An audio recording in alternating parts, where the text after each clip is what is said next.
Hey guys, tonight we begin a story that will make you question everything you thought you knew about love and power. Picture this, a 21-year-old woman hiding inside a rolled-up carpet, being carried into the bedroom of the most powerful man on earth. When the carpet unfurls, she steps out, not with an army, not with gold, but with something far more dangerous. Within hours, the man who conquered Gaul, who made senators tremble, who held the fate of Rome in his hands, would be completely, utterly hers. But here's what they don't tell you in history class. This wasn't a love story. This was the most calculated seduction in human history, and it would end with both of them dead and their son murdered at just 17 years old. You know what's funny? We've been taught that Cleopatra was just some beautiful seductress who used her looks to manipulate powerful men. But tonight, I'm going to show you something that'll completely flip that narrative, because when you actually dig into what happened in 48 BC, you realise this woman wasn't playing the game. She was rewriting the rules entirely. And Caesar, the great Julius Caesar, he never saw it coming. So, before we dive deep into this story together, I want to ask you something. If you're already intrigued, if you're lying in bed right now wondering how a 21-year-old outsmarted the Roman Empire, do me a favour, hit that subscribe button. Not because I'm asking, but because stories like this, the ones they don't teach you in school, the ones that make history feel alive and real, these are what we do here. And if you're someone who loves falling asleep to stories that make you think, that make you feel, that transport you 2,000 years back in time, you're in the right place. Drop a comment and let me know where you're watching from. Are you in New York? London? Maybe somewhere I've never even heard of? I love knowing we're all scattered across the world but sharing this moment together. Now, dim those lights, get comfortable, and let's step into the most dangerous love affair in human history. Let me set the scene for you. It's October 48th BC. The Mediterranean world is on fire, literally and figuratively. Rome, the superpower of the ancient world, is tearing itself apart in a brutal civil war. On one side you have Pompey the Great, the establishment's golden boy. On the other, Julius Caesar, the rebel general who just crossed the Rubicon with his army. An act so insane, so audacious, that we still use the phrase crossing the Rubicon today to mean there's no turning back. And here's what most people don't realise. This isn't just some political squabble. This is about the future of civilization itself. Because whoever wins this war doesn't just get Rome. They get everything Rome controls, which at this point is basically the entire known world. We're talking about an empire that stretches from Spain to Syria, from Britain to North Africa. Millions of lives hanging in the balance. Now, while these two titans are battling it out, there's this other crisis brewing in Egypt. And this is where our story really begins. Because Egypt in 48 BC isn't just any kingdom. It's the richest place on earth. Seriously. Imagine if Jeff Bezos' entire fortune was a country. That's Egypt. They've got the grain that feeds the Mediterranean. They've got gold. They've got ancient treasures beyond imagination. Every major power wants a piece of Egypt. But Egypt has a problem. The throne is up for grabs. The old pharaoh, Ptolemy XII, and yes, they really named 12 guys Ptolemy, which must have made family dinners super confusing.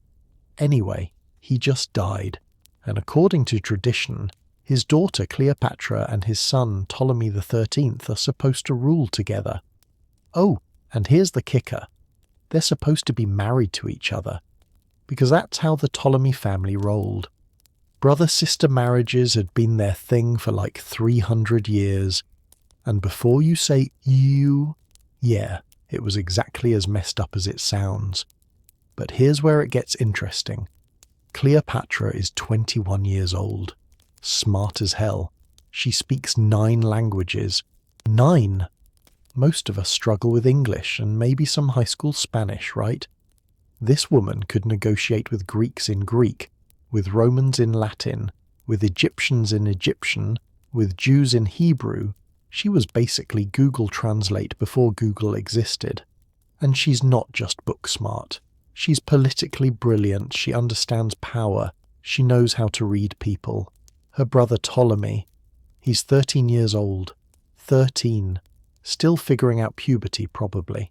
But he's got these advisors around him, older men who want to control Egypt through him, and they decide, you know what? We don't need Cleopatra. Let's just kick her out and rule through the boy. So they stage a coup, and suddenly Cleopatra, the rightful queen of the richest kingdom on earth, finds herself on the run, hiding in the desert, trying to raise an army with whatever resources she can scrape together. Can you imagine? One day you're royalty, living in palaces that make Versailles look like a garage, and the next you're sleeping in tents, eating whatever you can find, wondering if tomorrow you'll wake up with a knife in your back. And this is the moment, this desperate, impossible moment, when Julius Caesar shows up in Egypt. Now, Caesar's having a pretty rough week himself. He's been chasing Pompey across half the Mediterranean, finally corners him in Egypt. But before Caesar can even land his ships, Ptolemy's advisors make a decision. They think, hey, if we kill Pompey and present his head to Caesar, Caesar will love us. He'll support our side of the Egyptian civil war. Brilliant. Except they completely misread the situation. Because yes, Pompey was Caesar's enemy. Yes, they'd been fighting a civil war, but Pompey was also a Roman, a consul, a man of dignity and honour, at least by Roman standards. You don't just murder someone like that and chop off their head like you're carving a Halloween pumpkin. So picture this. Caesar arrives at the palace in Alexandria. He's 52 years old, battle-hardened, probably exhausted from months of warfare. He's expecting negotiations, maybe some political manoeuvring. Instead, a teenage pharaoh presents him with a basket, and inside that basket is Pompey's severed head. The ancient historians tell us Caesar wept. This hardened general, this man who'd personally killed who knows how many people in battle, who'd conquered entire nations, he actually cried when he saw what they'd done. Because this wasn't honour, this was barbarism, and Caesar, for all his flaws, considered himself a civilized Roman. This was an insult to everything Rome stood for. So now Caesar's in Egypt, thoroughly disgusted with Ptolemy, stuck there because the Mediterranean winds make it impossible to sail back to Rome for a few months, and he decides, fine, I'll mediate this stupid civil war between these Egyptian siblings. I'll be the adult in the room. But there's a problem. Cleopatra can't just waltz into Alexandria. Her brother controls the city. His soldiers are everywhere. If she shows up at the gates, she's dead. Arrested at best, assassinated at worst. So what does she do? This is where the legend begins. And I want you to really picture this, because it's one of the most iconic moments in human history, even though it probably didn't happen exactly the way the movies show it. Cleopatra has one chance, one shot. She needs to get to Caesar before her brother can poison his mind against her. She needs to make her case, to show him why she's the legitimate ruler, why supporting her is the smart political move. But most importantly, and this is the part that's pure genius, she needs to make an entrance that Caesar will never ever forget. So here's what she does. Under cover of darkness, she sneaks into Alexandria with just one trusted servant, a guy named Apollodorus. She has him roll her up in a carpet. Or maybe it was a laundry sack. The ancient sources disagree. But the point is, she has herself wrapped up like a piece of luggage, and Apollodorus carries her through the streets, through the palace guards, right into Caesar's private chambers. Can you imagine the guts that takes? She has no idea if Caesar will be impressed or insulted. She doesn't know if he'll listen to her or hand her over to her brother. For all she knows, she's walking into her own execution. She's gambling everything, her life, her throne, her entire future, on this one theatrical gesture. Apollodorus arrives at Caesar's room. The guards probably frisk him, check the carpet for weapons. Nothing. Just an expensive rug, probably a gift for the Roman general. They let him through. He walks into Caesar's private chamber, where the most powerful man in the world is probably reviewing military reports or planning his next move, or maybe just trying to enjoy a cup of wine after a really weird day involving severed heads. And then Apollodorus unfurls the carpet, and out steps Cleopatra. Now here's where we need to bust another myth. History, especially history written by Roman men, wants you to believe that Caesar fell for Cleopatra because she was drop-dead gorgeous, that she was some kind of ancient supermodel who seduced him with her beauty. But you know what? The historical evidence suggests Cleopatra wasn't even conventionally beautiful by ancient standards. We have coins with her face on them. She's got a prominent nose, a strong jaw. She looks powerful, regal, but not like some Hollywood starlet. So if it wasn't beauty that captivated Caesar, what was it? It was her mind. It was her audacity. It was the sheer, brilliant theatricality of the entrance. Think about it from Caesar's perspective. He spent his entire life around Roman politicians, men who are all pretense and formality, who speak in careful, calculated phrases, who never take real risks. Suddenly, here's this young woman who just risked her life to smuggle herself into his bedroom like she's pulling off the heist of the century. That's not seduction. That's a power move. And then she starts talking. Remember, she speaks Latin fluently, Caesar's own language. But she doesn't just speak it, she debates with him. She talks philosophy, she discusses politics, she analyzes military strategy.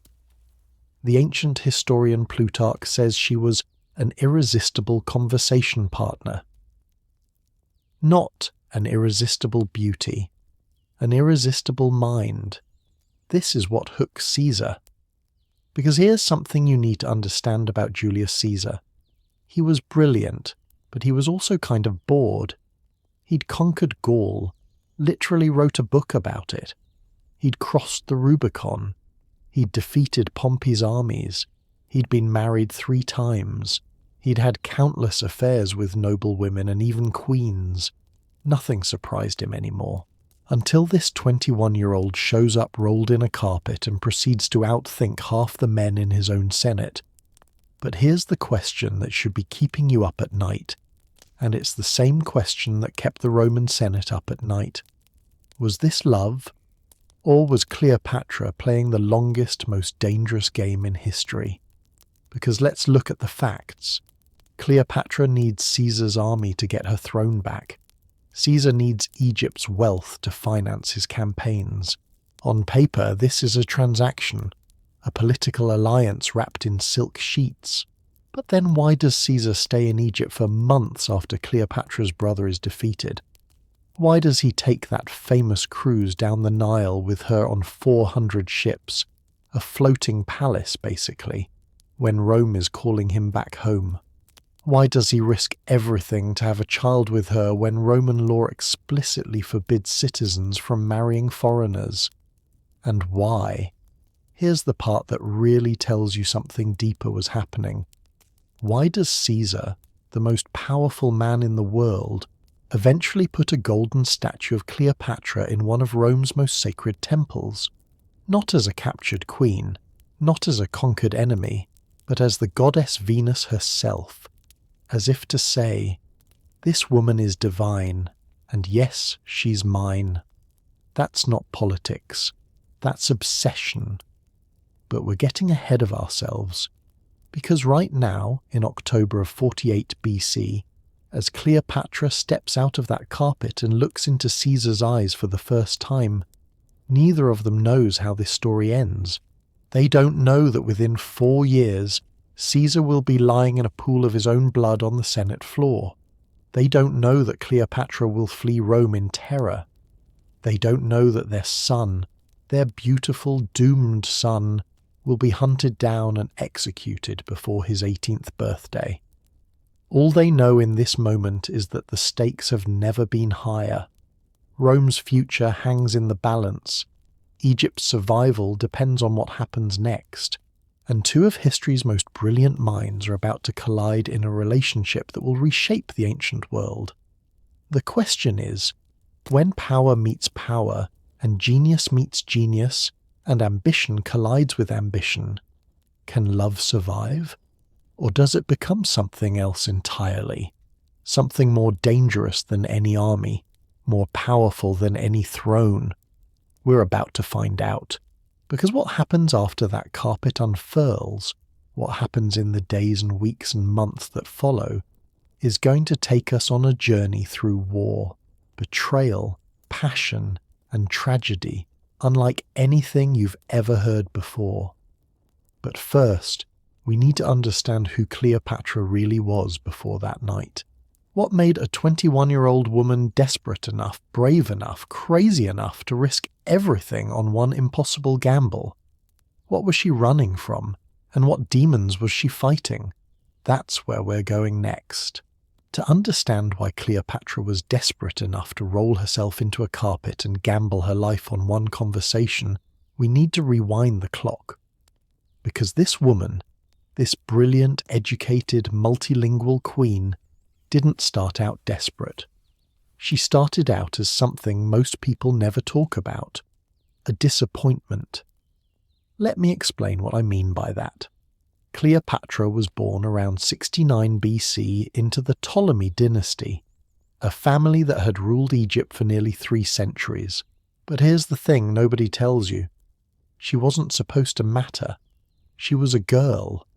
In a world where only sons counted, where only boys could truly inherit power, Cleopatra was essentially backup.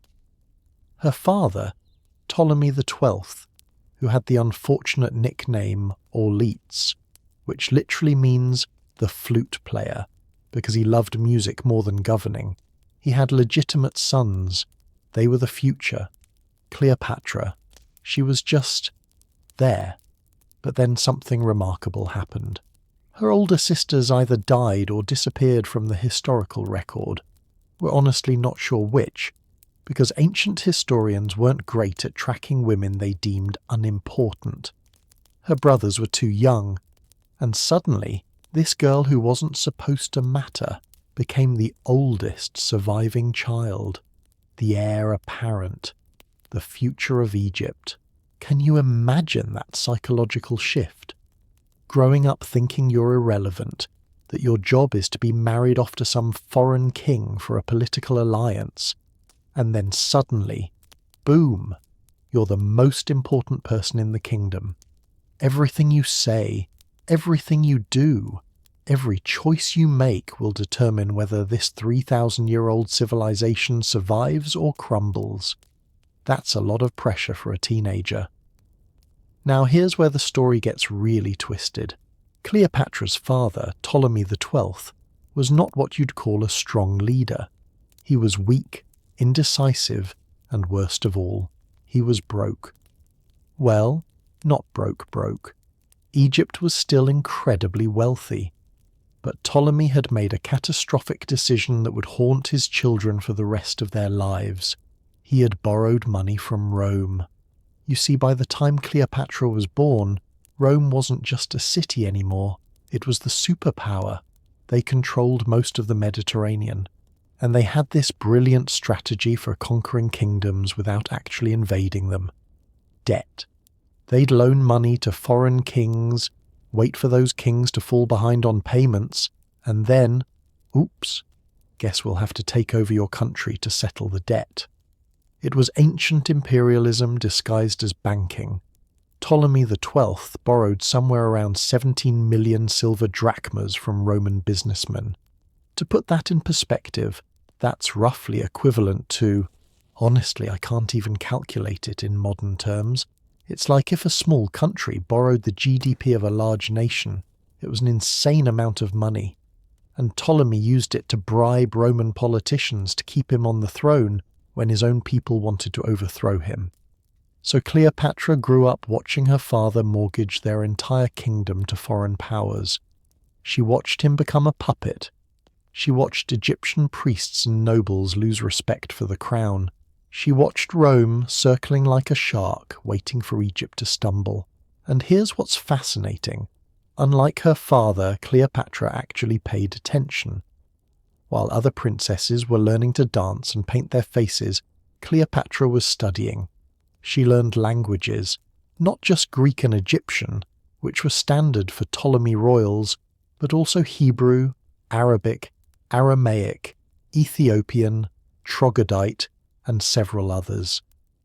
She studied mathematics, astronomy, philosophy. She read everything she could about Roman politics, Roman military tactics, Roman law. She was preparing for something. She just didn't know what yet. Now, let's talk about the Ptolemy family tradition that makes modern viewers squirm, the sibling marriages. Because this isn't just a weird quirk.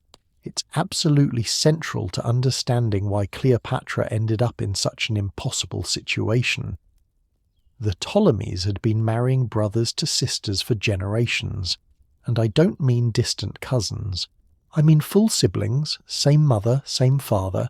Cleopatra's grandmother married her uncle. Her great-grandmother married her brother. Go back far enough, and the family tree doesn't branch. It's basically a wreath. Why did they do this? 2 reasons. First, they were trying to keep the bloodline pure because they saw themselves as divine, living gods on earth. Second, and more practically, it kept the power and wealth in the family. No risk of some foreign dynasty marrying in and taking over. But here's the problem with that strategy. After generations of inbreeding, you get some seriously unstable people. Cleopatra's family history is filled with siblings murdering each other, parents killing children, children killing parents. Her own father probably had his daughter, Cleopatra's half-sister Berenice, executed when she tried to rule in his absence. Just straight up killed his own child to keep the throne. This was the family Cleopatra grew up in, a family where love was transactional, where trust was suicide, where your closest relatives were your most dangerous enemies. Is it any wonder she learned to be calculating, to think 10 steps ahead, to trust no one but herself?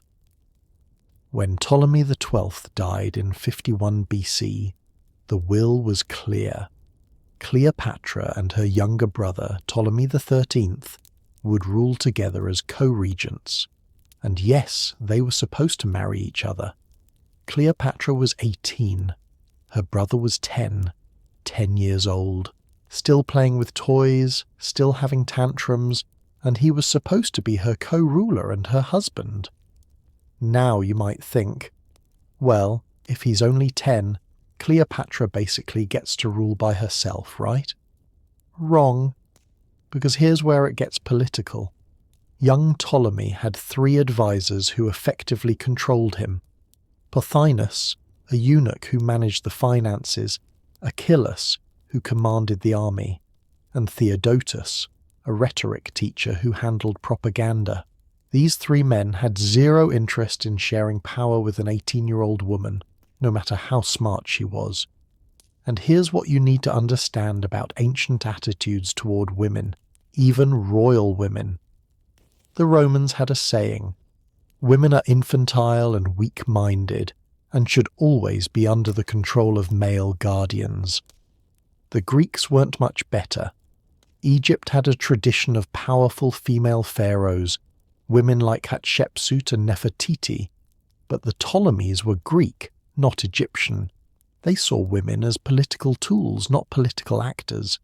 So when Cleopatra tried to actually rule, when she started making decisions, issuing decrees, appearing on official documents as the senior pharaoh, These three advisors saw her as a threat, a problem to be eliminated.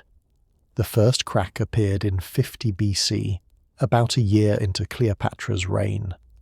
A Roman general named Bibulus needed grain for his troops in Syria. Egypt was the breadbasket of the Mediterranean. They controlled most of the grain supply.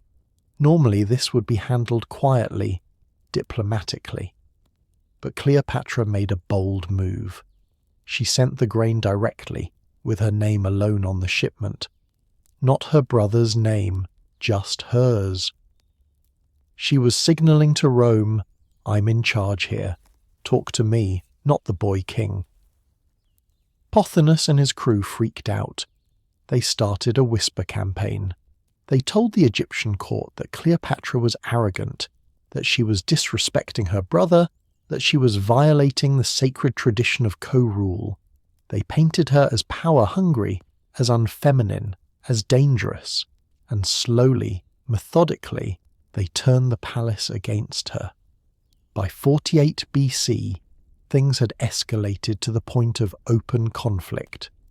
There are ancient documents, actual papyrus records, that show Cleopatra's name being erased from official decrees and replaced with just Ptolemy's. That's not symbolic. That's a coup in slow motion. They were literally writing her out of history one document at a time. Then came the final blow. Cleopatra was forced to flee Alexandria, the capital city, the crown jewel of Egypt, the city founded by Alexander the Great himself. She had to abandon the palace, the treasury, the throne, everything. She escaped with a handful of loyal supporters and whatever gold they could carry. Imagine that moment. You're 20 years old. You've been groomed your entire life to rule one of the greatest kingdoms in the world. You speak more languages than most people will ever learn. You've studied politics, economics, military strategy. You're smarter than every man in that palace, and you know it.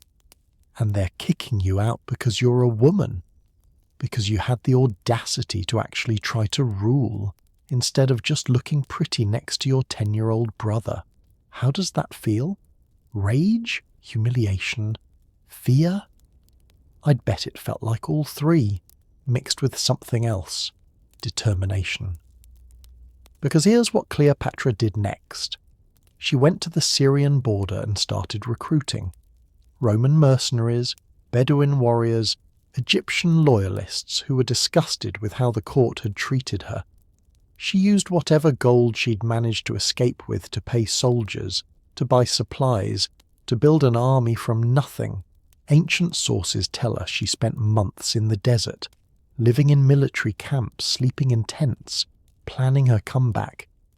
This woman who'd grown up in marble palaces with servants attending to her every need, she was now living like a soldier, eating soldiers' rations, probably wearing armor and learning to ride into battle.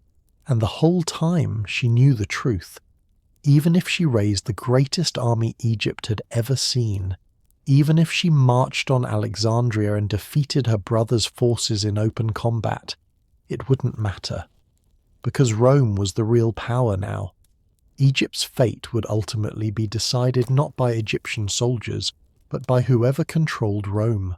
That's why when she heard that Julius Caesar had arrived in Alexandria, when she learned that the most powerful man in the world was sitting in her palace, deciding Egypt's future, she knew this was it. Her one chance, maybe her only chance. She didn't have an army big enough to win. She didn't have the political support of the Egyptian court. She didn't have time to build alliances or negotiate treaties. All she had was herself, her mind, her courage, and one crazy, desperate, brilliant idea involving a carpet. You know what strikes me about this moment? Cleopatra had every reason to give up. She could have accepted exile, married some foreign prince, lived out her life in comfortable obscurity. Nobody would have blamed her. The odds were impossible. The entire power structure was designed to crush women like her. But she didn't give up. Because somewhere in that desert, sleeping in tents and planning her impossible comeback, she made a decision. She would rather die trying than live as someone else's puppet.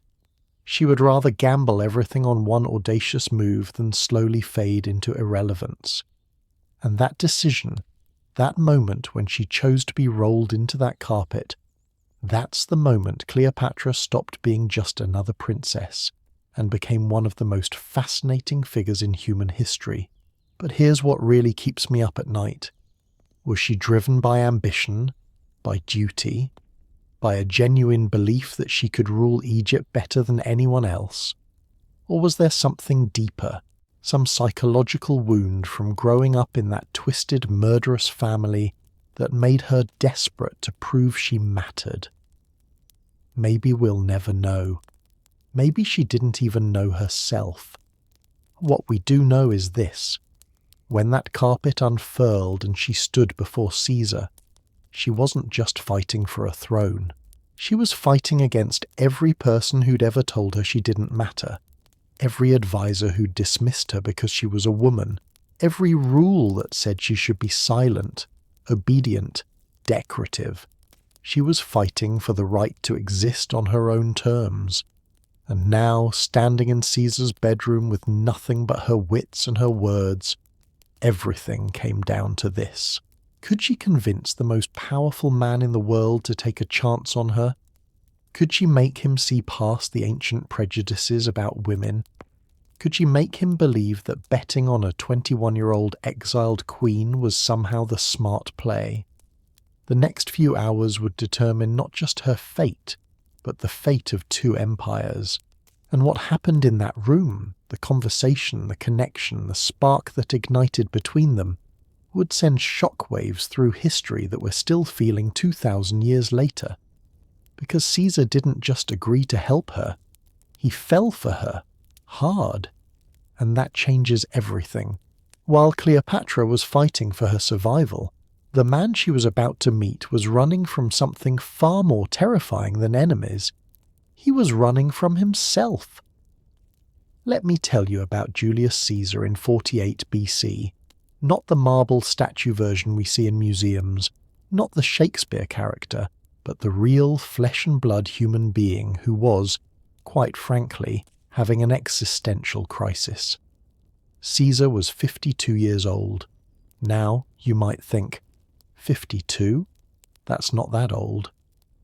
But in ancient Rome, that was practically elderly. Most men didn't live past 60. Caesar had already outlived many of his peers, and here's what nobody talks about. He was exhausted. Bone-deep, soul-crushing exhausted. Think about what this man had been through. He'd spent nearly a decade conquering Gaul, modern-day France and Belgium, fighting battle after brutal battle against tribes who wanted nothing more than to stick his head on a pike. He'd personally led charges where one wrong move meant death. He'd crossed into Britain twice just to prove it could be done. He'd built a bridge across the Rhine River in 10 days. 10 days. Just to intimidate the German tribes on the other side. Then he demolished it and left, like some kind of ancient power move. The man had written books about his campaigns, the Gallic Wars, and they're still studied today because they're brilliantly written. But you know what? When you read between the lines, there's something dark there. There's an obsession, a need to keep conquering, keep fighting, keep proving something to someone. And who was he trying to prove himself to? His dead daughter. Here's something most history classes skip over. Caesar had a daughter named Julia. She was married to Pompey. Yes, the same Pompey whose severed head would later be presented to Caesar in Egypt. It was a political marriage, sure, arranged to seal an alliance between the two most powerful men in Rome. But here's the thing. By all accounts, Julia and Pompey actually loved each other. It was one of those rare arranged marriages that worked, and Caesar adored his daughter. Ancient sources tell us he was heartbroken when she died in childbirth in 54 BC, along with her baby. She was only in her 20s. That death didn't just break Caesar's heart. It shattered the last personal bond between Caesar and Pompey. Without Julia connecting them, their political alliance crumbled. Within a few years, they'd gone from allies to enemies, from partners to rivals, locked in a civil war that would tear Rome apart. So when Ptolemy presented Caesar with Pompey's severed head in that basket, it wasn't just about honour or civilization or Roman dignity. It was personal. Pompey had loved Caesar's daughter. Pompey had made Julia happy. And now Ptolemy, this arrogant, clueless teenage pharaoh, was treating Pompey's death like it was some kind of party favour. The ancient historian Plutarch tells us Caesar turned away and wept. But I wonder if those tears were just for Pompey, or if they were for Julia too, for everything that had been lost, for a future that could have been different if his daughter had lived. Now let's talk about Caesar's relationship with women, because this is crucial to understanding what happened with Cleopatra. Caesar had been married 3 times. His first wife, Cornelia, he actually loved. She was the mother of Julia, and by all accounts, their marriage was happy until she died young. His second wife, Pompeia, he divorced in a scandal involving another man. And his current wife, Calpurnia, was, well, she was fine. She was from a good family. She was dutiful. She was exactly what a Roman wife should be: quiet, obedient, invisible. And Caesar was bored out of his mind. Because here's what you need to understand about Roman marriages among the elite. They weren't about love. They were about alliances, about property, about producing legitimate heirs. Calpurnia's job was to manage Caesar's household in Rome, host dinner parties, and hopefully give him a son. That was it. They didn't talk about philosophy or politics or military strategy. They had separate lives that occasionally intersected for social obligations. So Caesar did what many Roman men did. He had affairs, lots of them. The rumours about his sexual conquest were legendary in Rome. There was even a song his own soldiers used to sing about him. "Home we bring our bald whoremonger, Romans, lock your wives away." Yeah, his own troops mocked him for it. That's how notorious his affairs were. But here's the interesting part. Most of his affairs were with Roman noblewomen, wives of senators, daughters of politicians. They were transactional, strategic. He'd sleep with a senator's wife, and suddenly that senator was more inclined to vote Caesar's way. It was politics by other means. There's one affair, though, that gives us a hint of what Caesar was really looking for. The ancient historian Suetonius mentions that Caesar had an affair with Queen Eunoe of Mauritania. That's basically Morocco today. Now, Roman writers were scandalized by this because Eunoe wasn't just any woman. She was black African royalty. She was foreign. She was everything Roman society said a proper affair shouldn't be. But she was also intelligent, educated, politically savvy. She could hold her own in conversations about statecraft and strategy, and that's what Caesar was drawn to. Not exotic beauty, but intellectual partnership. Someone who could challenge him, debate with him, match wits with him. Do you see where this is going? Caesar wasn't just looking for another affair when he landed in Egypt. He was looking for something he'd never quite found, a woman who was his equal. Now let's rewind to the moment Caesar crossed the Rubicon River with his army in 49 BC, because this decision tells you everything about his psychological state. The Rubicon was a tiny stream. You could probably jump across it, but it marked the boundary of Rome's sacred territory. Roman law said no general could bring his army across that river.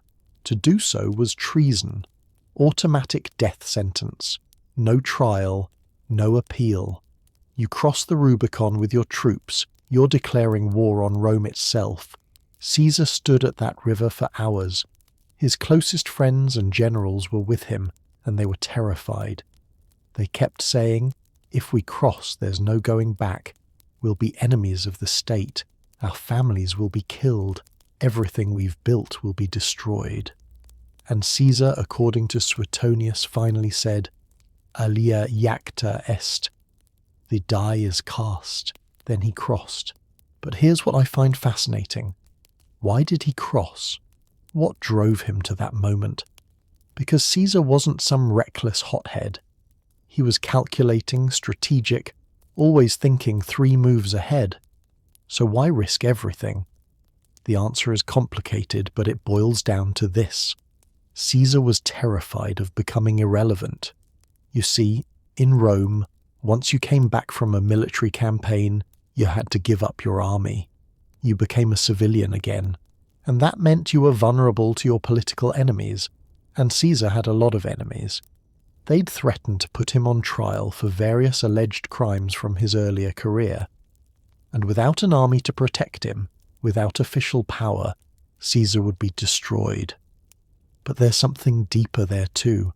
Caesar had spent his entire adult life being exceptional, being the best general, the best orator, the best politician. The thought of retiring, of fading into obscurity, of becoming just another former consul living out his years in some villa, it terrified him more than death. He'd rather burn down the Republic than become ordinary, and that's the man who ended up in Egypt in October 48th of BC. Fresh from victory but empty inside, triumphant but alone, powerful but aging. He'd defeated Pompey's armies at the Battle of Pharsalus, one of the bloodiest battles in Roman history, with tens of thousands dead. He'd won the Civil War. He was effectively the most powerful man in the world, and he felt nothing. You know that feeling when you've worked so hard for something, and then you finally achieve it, and instead of joy you just feel empty, like, is this it? Is this all there is? That's where Caesar was psychologically. He'd conquered Gaul. He'd crossed the Rubicon. He'd defeated Pompey. He'd become dictator of Rome. He'd checked every box on the ancient world's achievement list. And at 52 years old, staring at mortality, he was thinking, what now? What's left? That's why the severed head moment hit him so hard. Because in that severed head, Caesar saw his own future. Pompey had been great once. Pompey the Great, they called him. He'd conquered the East, defeated pirates, been celebrated with magnificent triumphs. And where did it get him? His head in a basket presented to his former son-in-law by a teenage pharaoh trying to curry favour. That's what greatness gets you in the end. That's what conquest and glory lead to. Someone more powerful comes along and suddenly you're just dead, forgotten, reduced to a political prop. So when Caesar decided to stay in Egypt, when he could have sailed back to Rome but chose instead to linger for months in Alexandria, I don't think it was just about politics or resources or settling some minor territorial dispute. I think he was stalling, because going back to Rome meant facing the reality of what he'd become, a dictator without a purpose, a conqueror with nothing left to conquer, an aging general watching younger men rise up behind him, waiting for their chance. Egypt was an escape, a pause button, a chance to pretend, just for a little while longer, that the future wasn't inevitable. And then a 21-year-old woman unfurled herself from a carpet and looked at him like he was the most fascinating person in the world. Like his age didn't matter. Like his past didn't matter. Like he wasn't a tired, lonely man running from his own mortality, but a powerful force of nature who could still change the world. You know what I think happened in that room? I think Cleopatra saw exactly what Caesar needed. Not a conquest, not a subject, not even a lover in the traditional sense. He needed to feel alive again. He needed someone to remind him why greatness mattered, why ambition mattered, why living boldly was worth the risk. And Cleopatra, she was the most alive person he'd ever met. Desperate, yes. Calculating, absolutely.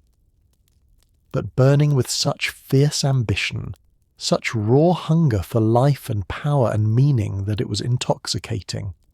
They were both running from something. She was running from irrelevance, from being forgotten, from becoming just another disposable woman in a man's world. He was running from death, from obsolescence, from the terrifying knowledge that even the greatest men are eventually just dust. And when two people who are running that hard crash into each other, the impact reshapes everything around them. Caesar made his decision quickly. He'd support Cleopatra's claim to the throne. He'd use his legions to restore her to power. He'd take her side in the Egyptian civil war. The official reason? Egypt owed Rome money. Those debts her father had racked up. Supporting Cleopatra meant securing repayment. It was just good financial policy. But let's be honest.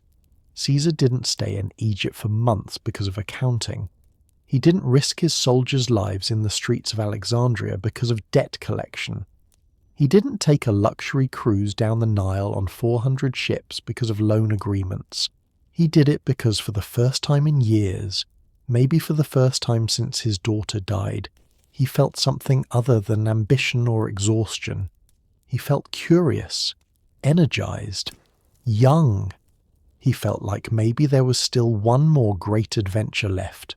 But adventures, as we know, come with a price. And the price for this one would be paid in blood. Caesar's blood, Cleopatra's blood, and eventually the blood of their son.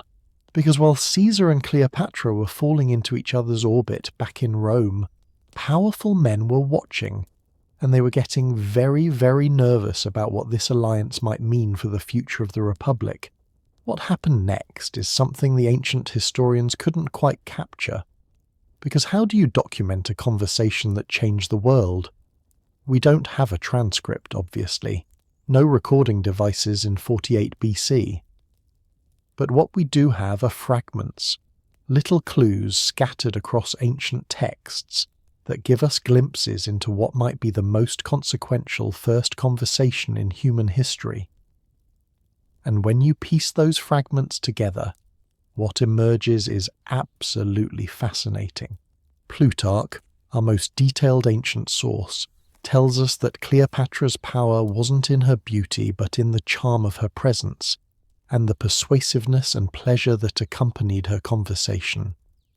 He specifically mentions that she could switch languages mid-sentence, adapting to whoever she was speaking with, making each person feel like she was speaking their heart language.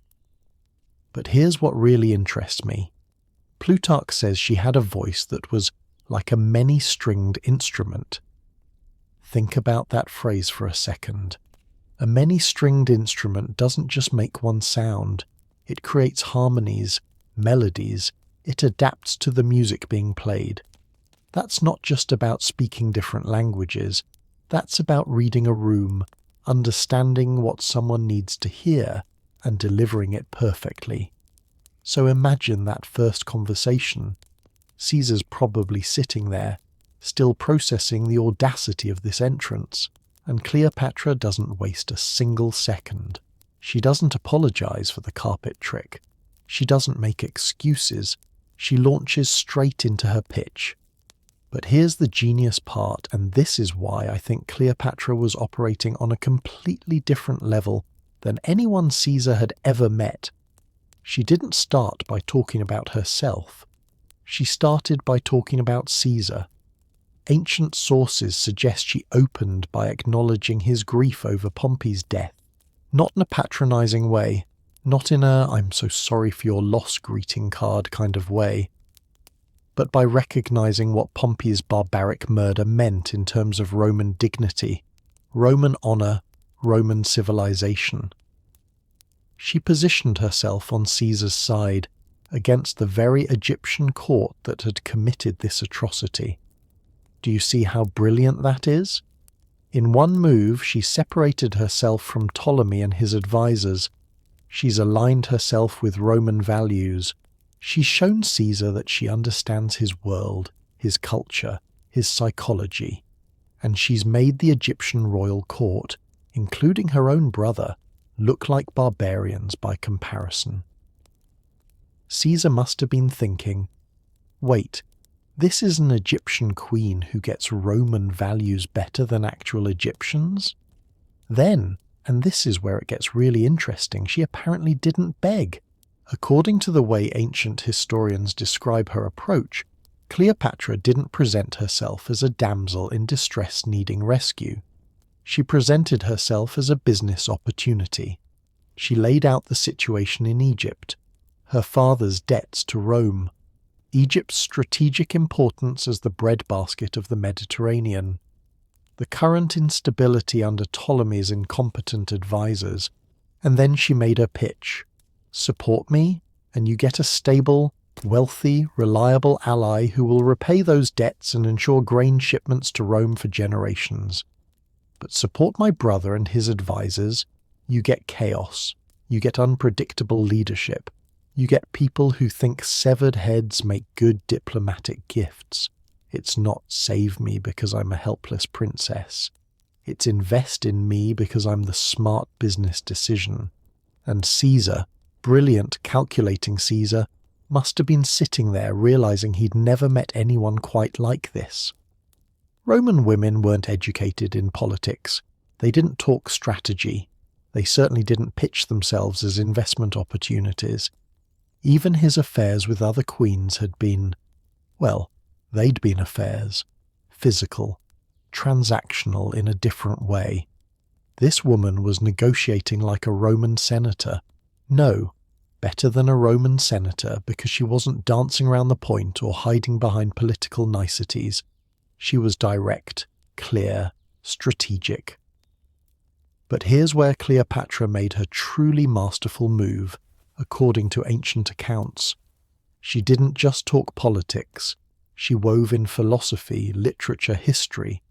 She apparently referenced Alexander the Great, whose general, Ptolemy I, had founded her dynasty. She talked about Macedonian military tactics. She discussed Greek philosophy. And she did it all in perfect Latin, Caesar's language, making every word feel like it was chosen specifically for him. Plutarch says Caesar found her impossible to resist in conversation.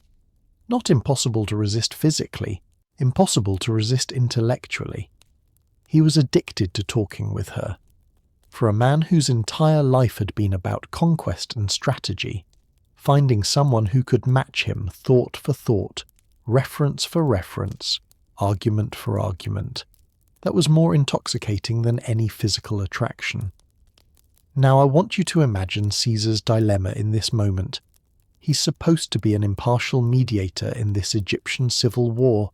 He's supposed to hear both sides and make a fair judgment. That's what he told Ptolemy's court when he arrived. That's his official position as a representative of Rome. But within hours, maybe minutes, of talking to Cleopatra, he's already made up his mind. Because the contrast is just too stark. On one side, you have Ptolemy XIII, a 13-year-old boy controlled by ambitious advisors who murder foreign dignitaries and present their heads as gifts. On the other side, you have Cleopatra, intelligent, educated, strategic, someone who actually understands how the world works. It's not even a contest. But Caesar's also a politician. He knows he can't just declare, Cleopatra wins because I like her better. He needs to maintain the appearance of fairness, of following proper procedure. So he does something clever. He announces that he's going to hear from both rulers before making his decision. He sends word to Ptolemy's court, bring the young pharaoh, let's have a proper hearing. And this is where things get absolutely chaotic. Because Ptolemy XIII, when he gets this message, makes a critical mistake. He comes to the meeting. He walks into Caesar's quarters in the palace, probably flanked by his advisors, probably thinking he's going to charm Caesar with expensive gifts and diplomatic flattery. And then he sees his sister. Ancient sources describe his reaction as apocalyptic. He literally throws his crown on the ground and storms out, screaming that he's been betrayed, that Caesar has already made his decision, that this whole impartial hearing is a sham. And you know what? He's absolutely right. Caesar has already decided. The hearing is a sham. But Ptolemy's public tantrum, this childish, undignified display in front of Roman legionaries, only makes Caesar's choice look more justified. Cleopatra says nothing during this outburst. She just stands there, composed, watching her brother implode. And that contrast between his emotional breakdown and her calm dignity tells Caesar everything he needs to know about who's actually capable of ruling a kingdom. But here's where it gets dangerous. Ptolemy rushes out of the palace and into the streets of Alexandria, and he's crying. A 13-year-old pharaoh literally crying in public, telling anyone who will listen that the Romans are taking his sister's side, that he's been betrayed, that Egyptian sovereignty is being violated, and the crowd? They go wild. Because here's what you need to understand about Alexandria in 48 BC. It's one of the biggest, most densely populated cities in the world. Probably 400,000 people crammed into a relatively small area. And these people are intensely proud of being Egyptian. They've been ruled by Greek pharaohs for 3 centuries, but they're ethnically and culturally Egyptian, and they resent foreign interference. Now here's this Roman general, this foreign invader essentially, installing a woman back on the throne against the wishes of the pharaoh and his advisors. To the Alexandrian mob, this looks like Roman imperialism, like Caesar's using the civil war as an excuse to take over Egypt. Within hours, there are riots in the streets, crowds gathering outside the palace, Egyptians shouting anti-Roman slogans, and Caesar suddenly realizes he's in serious trouble. He's got maybe 3,000 legionaries with him. That's it. 3,000 soldiers in a city of 400,000 hostile residents. His ships are in the harbour, but between the palace and the harbour are miles of narrow streets now filled with angry Alexandrians who want his head. And Ptolemy's advisors, Pothinus, Achillas, Theodotus, they see their opportunity. They start mobilizing the Egyptian army, 20,000 soldiers, professional troops, and they begin moving toward the palace district. Caesar's being besieged in his own headquarters by the very people he came to help mediate. And Cleopatra, she's trapped in there with him. If Caesar falls, she's dead. If the mob breaks through, she's dead. If Ptolemy's forces take the palace, she's dead. Everything she risked, the carpet gambit, the conversation, the alliance, it's all about to unravel because Caesar miscalculated how the Alexandrians would react. But here's the thing about being trapped in a palace under siege with someone. It strips away all the diplomatic niceties, all the political posturing. You're just 2 people trying to survive. And survival creates bonds that nothing else can. Caesar and Cleopatra spent the next several months trapped together, surrounded by hostile forces, not knowing if each day would be their last. And during those months something shifted. What started as a political alliance became something more complicated, more personal, more intense. Because when you're facing death together, when you're strategizing about how to survive together, when you're watching soldiers loyal to you die defending your position, that creates a level of intimacy that normal courtship could never achieve. Ancient sources tell us they had meals together every night. Not formal state dinners, intimate conversations over food and wine, discussing strategy, sharing stories, getting to know each other as people rather than political figures. Cleopatra told Caesar about growing up in the Egyptian court, about her father's weaknesses, about her education. Caesar told her about his campaigns in Gaul, about his daughter Julia, about his dreams for Rome's future. And somewhere in those conversations, between battle plans and philosophical debates, Between moments of terror and moments of dark humour about their predicament, they fell for each other. Or maybe they didn't fall, maybe they crashed, because nothing about their relationship was gentle or gradual. It was desperate and intense and dangerous from the very beginning. The ancient historian Dio Cassius suggests that Caesar was captivated by Cleopatra during this siege period, not just attracted to her, but genuinely enthralled. He says Caesar started making decisions that confused his own officers, risky military moves, unnecessary expenditures, staying in Alexandria far longer than strategic sense dictated. One of Caesar's closest friends, Gaius Oppius, later wrote a pamphlet trying to downplay the relationship, insisting it was purely political, which tells you everything, right? If it was just political, why would Caesar's friends need to defend it? Why would they feel the need to publish pamphlets about how their boss definitely wasn't falling in love with a foreign queen half his age? There's a beautiful detail that Plutarch mentions. Cleopatra apparently had a habit of challenging Caesar intellectually, of arguing with him about military tactics or political philosophy, of not just agreeing with everything he said, and Caesar loved it. He was used to people deferring to him, flattering him, telling him he was brilliant. Cleopatra treated him like an equal, someone whose opinions were valuable but not infallible. She'd disagree with him, debate him, sometimes even mock him gently when she thought he was being stubborn. For a man who'd spent decades surrounded by yes-men and political sycophants, that honesty must have been refreshing, maybe even intoxicating.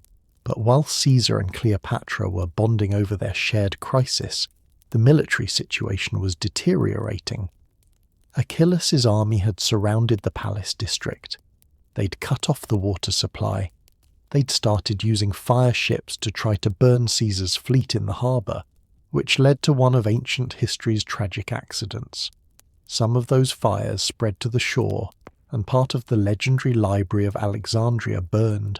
Thousands of irreplaceable scrolls, centuries of accumulated knowledge, gone in smoke because of this siege. Can you imagine being Cleopatra in that moment? Watching the greatest library in the world, a symbol of Egyptian learning and culture, burn because of a civil war your family started?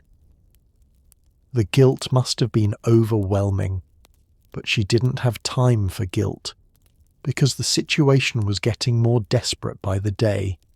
Food was running out, water was rationed, soldiers were dying, and Caesar's reinforcements from Syria weren't arriving fast enough.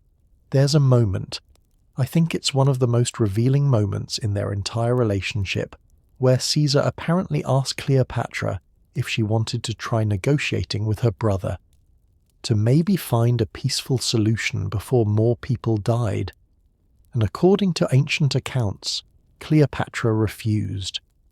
She said something to the effect of, "I would rather die here with you than live as my brother's puppet." Now, was that love? Was it political calculation? Was it both? We'll probably never know. But what we do know is that she made a choice in that moment to bind her fate completely to Caesar's. If he won, she'd be queen. If he lost, she'd die beside him. That's not just political alliance. That's all-in commitment. That's burning your bridges. That's saying, there's no backup plan. There's only this. And Caesar, hearing that, must have felt something shift inside him. Because this woman, this brilliant, calculating, strategic woman, was betting her entire life on him. Not on Rome, not on his army, on him specifically. When was the last time anyone had believed in Caesar that completely? When was the last time someone had chosen him, specifically him, over every other option?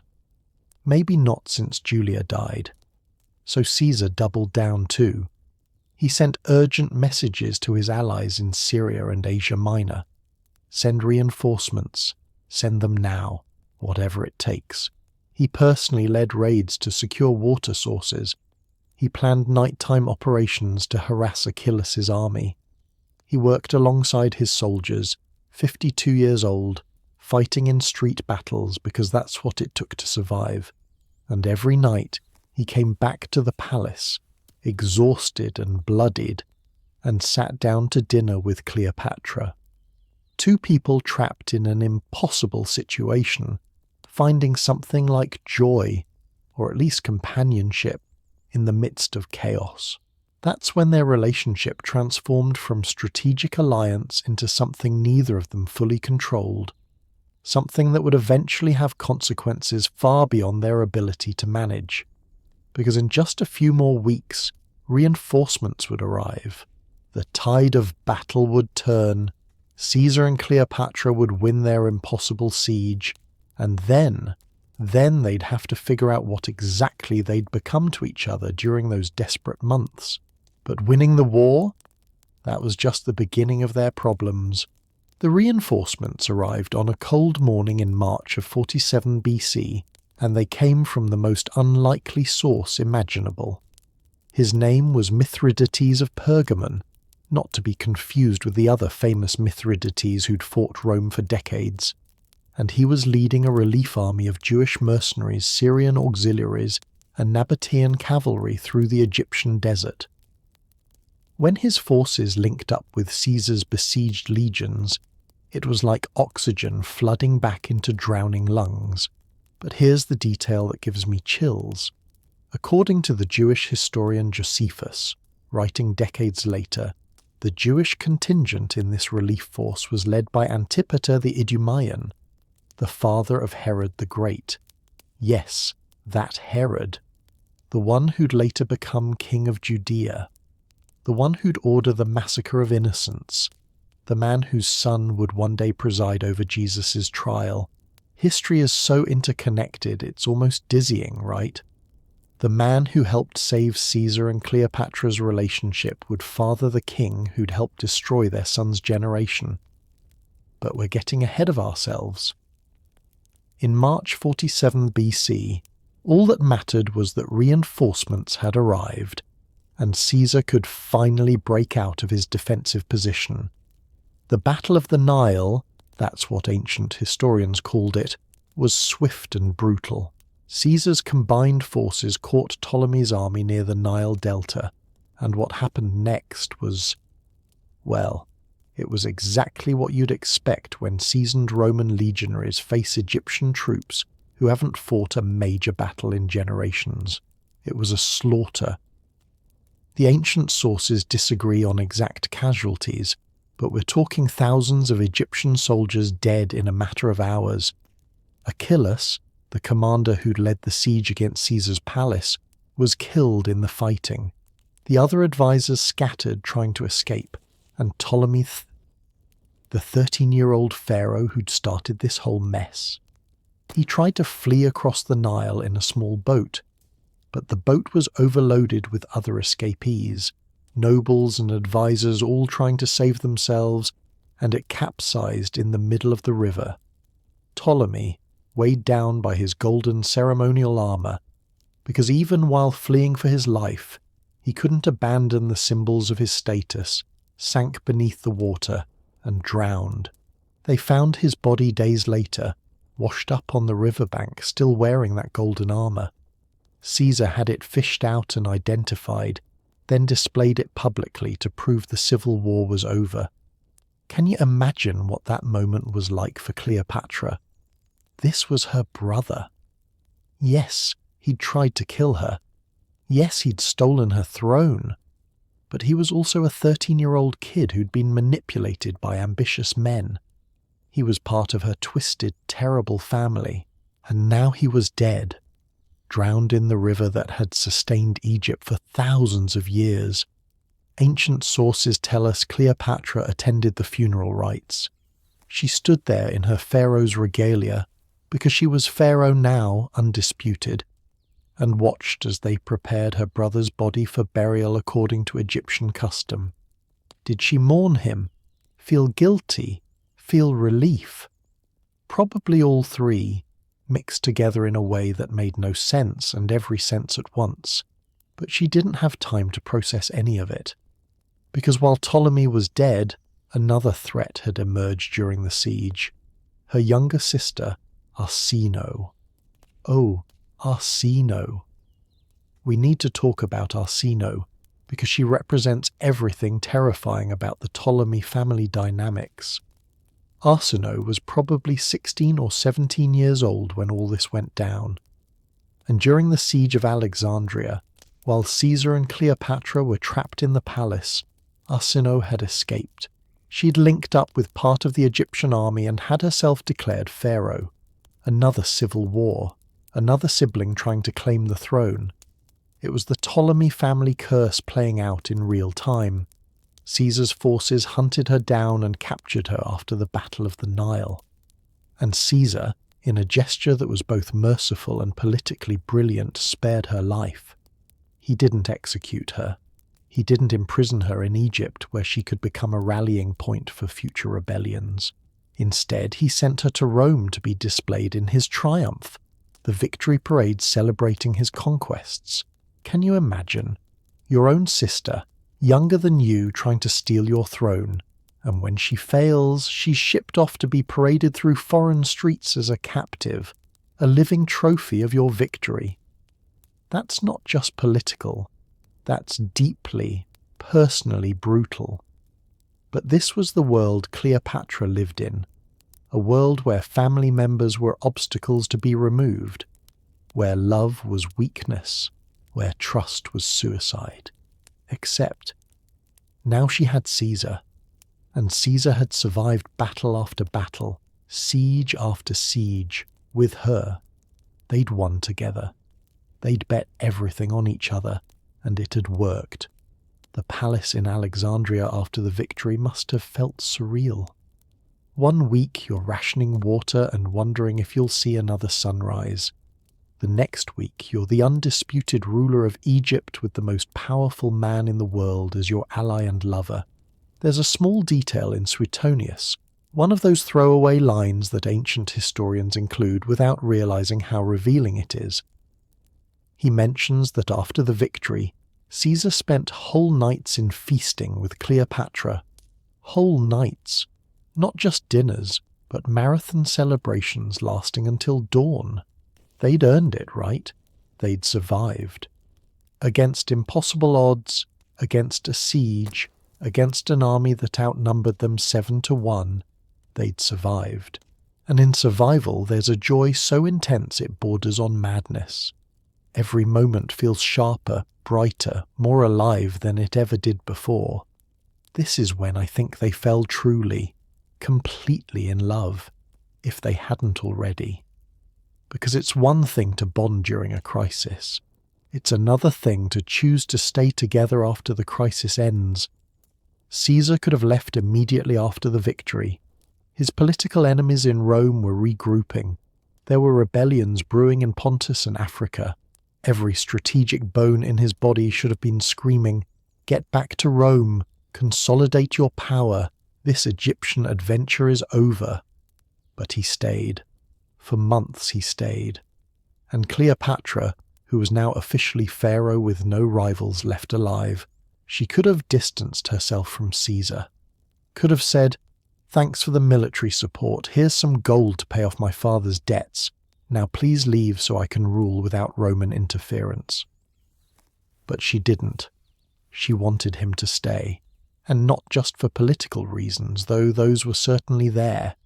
She wanted him there because somewhere during those months of siege, during those conversations over dinner while death waited outside the palace walls, she'd fallen for him too. Here's the question that keeps me up at night. Was it Stockholm Syndrome? Was it trauma bonding? Was it genuine love? Or was it some messy combination of all three that couldn't be neatly categorized? I think it was real. Complicated and politically convenient, yes, but also real. Because what they did next, what Caesar risked, what Cleopatra gambled on, it only makes sense if there was genuine emotion driving their decisions. To celebrate their victory. And this is where the story takes a turn from political thriller to something almost dreamlike. Caesar and Cleopatra decided to take a cruise. Not just any cruise, a royal procession down the Nile on 400 ships. 400 ships. Let that number sink in for a moment. That's not a boat ride. That's a floating empire. That's a statement. That's excess on a scale that would make modern billionaires blush. But before we talk about that cruise, before we get into the luxury and the symbolism and the scandal, we need to understand something crucial. Because somewhere between the victory and the cruise, probably in those weeks of celebration and relief, something happened that would change everything. Cleopatra got pregnant. The royal barge was 200 feet long, covered in gold leaf, with purple silk sails that could be seen from miles away. Inside there were gardens, actual gardens with trees and flowers, somehow sustained on a floating vessel. There were libraries filled with scrolls. There were rooms decorated with such intricate mosaics that each one probably cost more than a Roman soldier's lifetime salary. There were musicians playing at every hour. There were cooks preparing feasts that would make modern Michelin star restaurants look like fast food. This was the flagship of a fleet of 400 vessels sailing down the Nile in the spring of 47 BC, and at the centre of it all, on a throne made of ebony and ivory, sat Cleopatra. Beside her, in a Roman general's seat that had been specially crafted to match her throne, sat Caesar. They were announcing to all of Egypt, "We are the power couple, we are the future." But you know what's fascinating? For Caesar, this cruise wasn't just romantic or celebratory, it was educational. Because Caesar, brilliant military strategist, political genius, man who'd conquered Gaul, knew absolutely nothing about Egypt. The ancient historian Appian tells us Caesar was amazed by what he saw on this journey.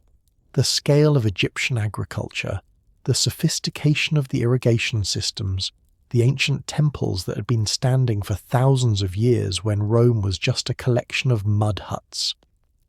The sheer wealth everywhere. Not the wealth of conquered territories distributed to victorious generals, but wealth that seemed to flow from the earth itself, renewable, eternal. Every mile they sailed, Cleopatra was teaching Caesar about her kingdom, pointing out the systems that made Egypt work, explaining the relationship between the Nile floods and crop yields, introducing him to local governors and priests who managed this vast agricultural machine. And Caesar, who'd spent his life thinking Rome was the centre of civilization, was realizing Egypt is older, richer, more sophisticated in ways Rome couldn't even comprehend. There's a detail I love from Suetonius. He says Caesar would have sailed with Cleopatra almost to Ethiopia if his soldiers hadn't threatened mutiny. His own legionaries basically said, "Enough with the boat ride, we need to get back to Rome." That's how entranced Caesar was with this journey. But let's talk about what was really happening on that barge in those private moments when the musicians stopped playing and the servants withdrew, and it was just two people floating down the Nile under a blanket of stars. Cleopatra was 22 years old and pregnant with the child of the most powerful man in the world. Caesar was 53, old enough to be her grandfather by Roman standards, dealing with the complicated reality that he was about to father a child with a woman who wasn't his wife. Because remember, Caesar was still married to Calpurnia back in Rome, and Roman law was very clear: you couldn't marry a foreigner, period. It was called the Lex Julia de Maritandis Ordinibus, and it explicitly forbade Roman citizens from marrying non-citizens. The law existed to keep Roman bloodlines pure and prevent foreign influences from infiltrating Roman aristocracy. So even if Caesar wanted to marry Cleopatra, even if he wanted to legitimize their child under Roman law, he couldn't. Not without changing the law itself. And changing that law would require Well, it would require basically declaring himself king, because only kings could marry foreign queens and have it mean something. Do you see the trap Caesar was walking into? Every choice he made regarding Cleopatra pushed him closer to monarchy, and monarchy was the one thing Romans absolutely could not tolerate. But on that barge, floating down the Nile with Egyptian priests blessing their union according to Egyptian custom, maybe Caesar let himself forget about Roman law. Maybe he let himself imagine a different future, one where he could unite Rome and Egypt, where his child with Cleopatra could inherit both empires, where the old republican rules didn't apply anymore because he'd remade the world according to a new vision. Ancient sources suggest they talked about Alexander the Great constantly during this cruise. That makes sense, right? Alexander had united Greece and conquered Persia. He'd married Persian princesses. He'd tried to blend cultures and create a new kind of empire that transcended old boundaries. Alexander had died at 32, his empire fragmenting almost immediately. But what if someone tried again? What if someone with Caesar's political genius and military prowess, backed by Egypt's wealth and Cleopatra's intelligence, could succeed where Alexander had failed? That's dangerous thinking, revolutionary thinking, the kind of thinking that gets you killed by nervous senators who remember what happens when generals start calling themselves kings. But Caesar and Cleopatra weren't just dreaming, they were planning. And their child, the child growing in Cleopatra's womb as that barge sailed past ancient temples and farming villages, that child was the linchpin of their plan. Cleopatra apparently told Caesar she wanted to name the baby after him. If it was a boy, he'd be called Ptolemy Caesar, but everyone would call him Caesarion, Little Caesar.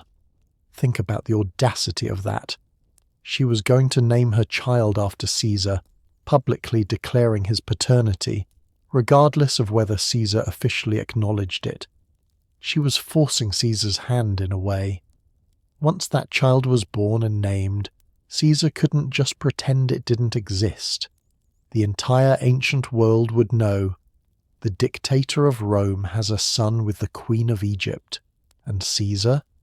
According to Suetonius, he didn't object. He allowed her to name the child after him. That's not just acceptance, that's complicity.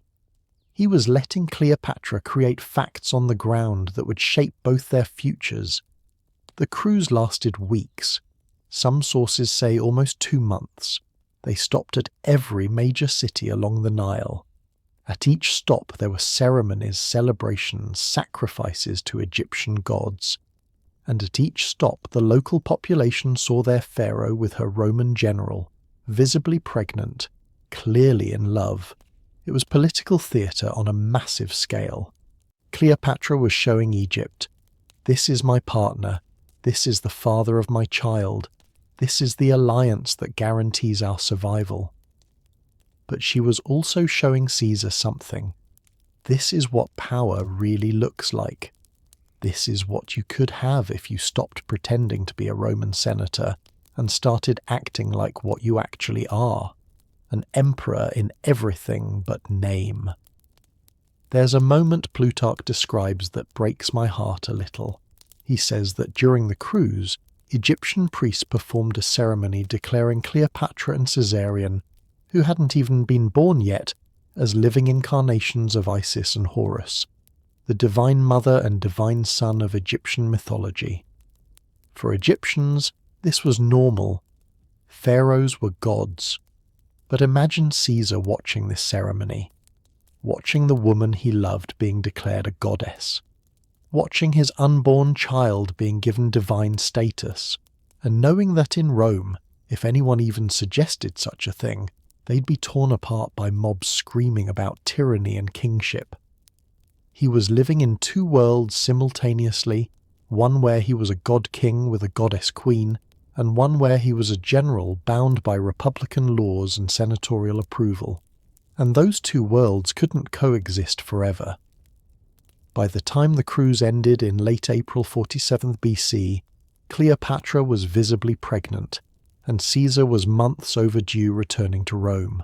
His enemies were spreading rumours, his allies were getting nervous, the Senate was sending increasingly urgent messages.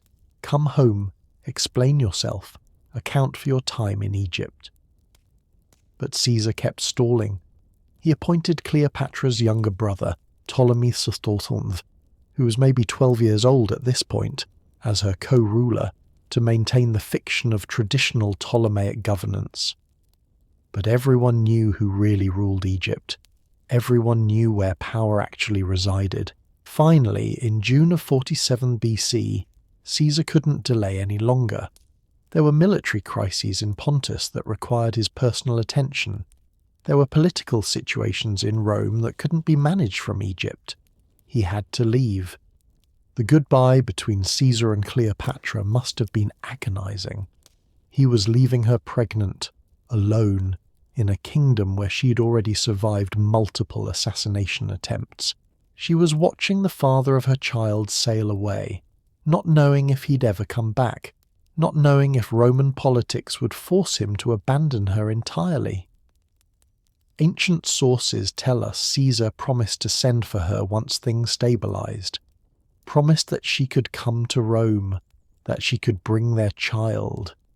But promises from powerful men to foreign queens, history is full of those promises, and most of them turn out to be worth less than the papyrus they're written on. Cleopatra gave birth on June 23, 47 BC, a boy, healthy, strong, perfect.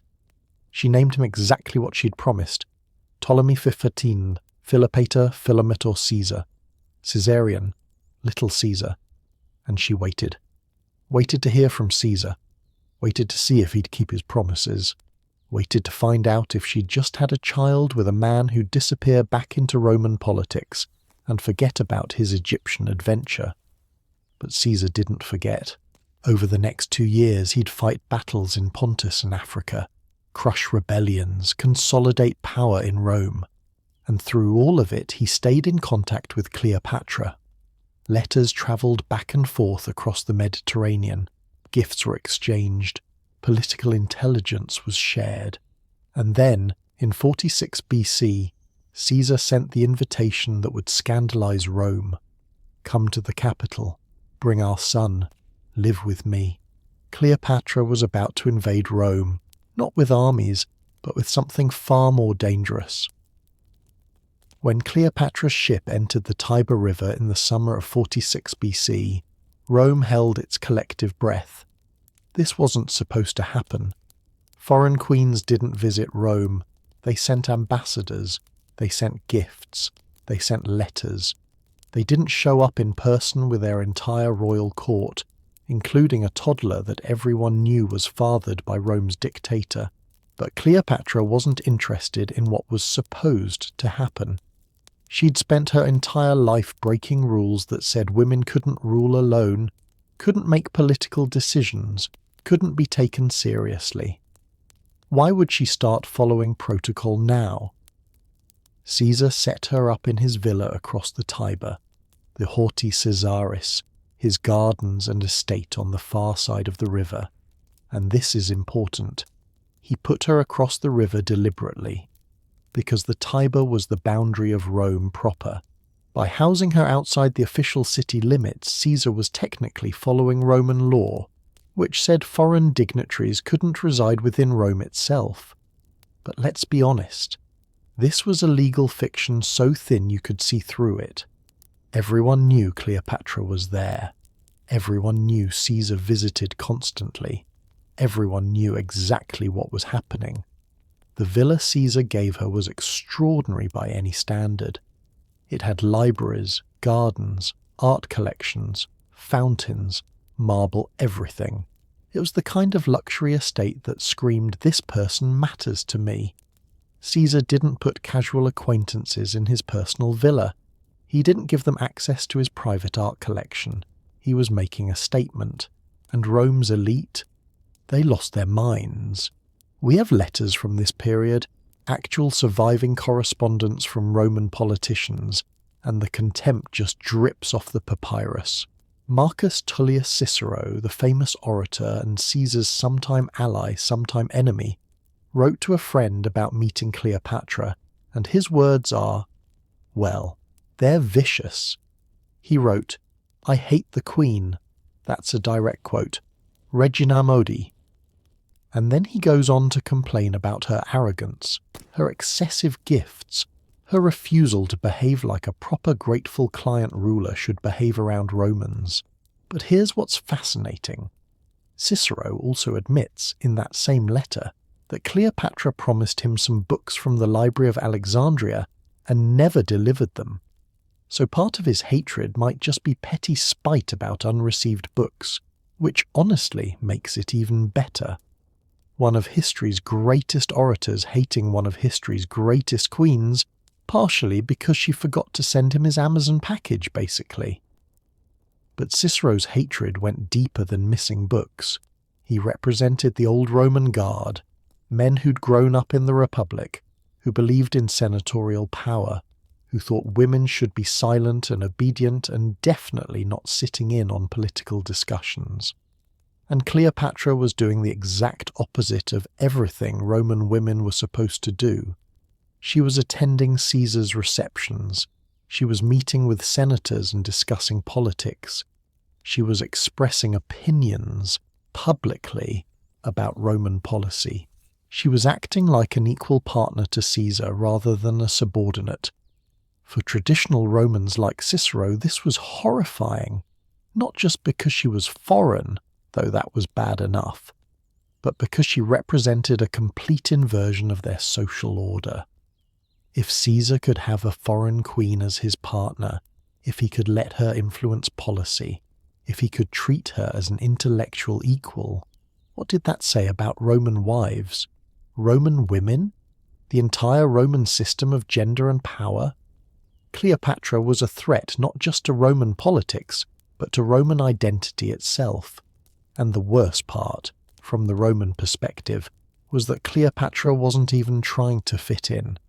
She didn't dress like a Roman matron in modest wool stola. She wore Egyptian royal regalia, fine linen, elaborate jewellery, probably that distinctive uraeus crown with the cobra symbol of Egyptian royalty. She didn't lower her eyes or speak softly. She debated, she argued, she laughed too loud and spoke too much and took up too much space. She refused to apologize for existing. Now, let's talk about the elephant in the villa, Calpurnia, Caesar's actual legal Roman wife. Calpurnia was everything Cleopatra wasn't. She was from a prestigious Roman family, the Calpurni Pisones, one of the oldest patrician families in Rome. She was quiet, dignified, traditional. She managed Caesar's household, attended to religious duties, hosted dinner parties for senators' wives. She did everything a proper Roman matron should do, and her husband was living part-time with an Egyptian queen who just had his baby. The ancient sources don't tell us much about Calpurnia's feelings. Roman historians didn't care what wives felt. They only cared about public actions and political consequences. But we do know this. She stayed married to Caesar. She didn't demand a divorce. She didn't make public scenes. Whether that was because she loved him, or because divorce would have been socially catastrophic for her family, or because she understood the political calculation and accepted her role, we'll never know. But imagine being in her position. Your husband is one of the most powerful men in the world. He's away for months at a time, fighting wars, conquering kingdoms. You manage his household, maintain his reputation, play your role perfectly. And then he comes home with a foreign queen and their child, installs them in his villa, and expects everyone to just accept this? The humiliation must have been crushing. Not just personal humiliation, but public. Everyone in Rome knew. Everyone was talking about it. The servants were gossiping. The other elite women were probably offering Calpurnia fake sympathy, while secretly judging her for not controlling her husband better.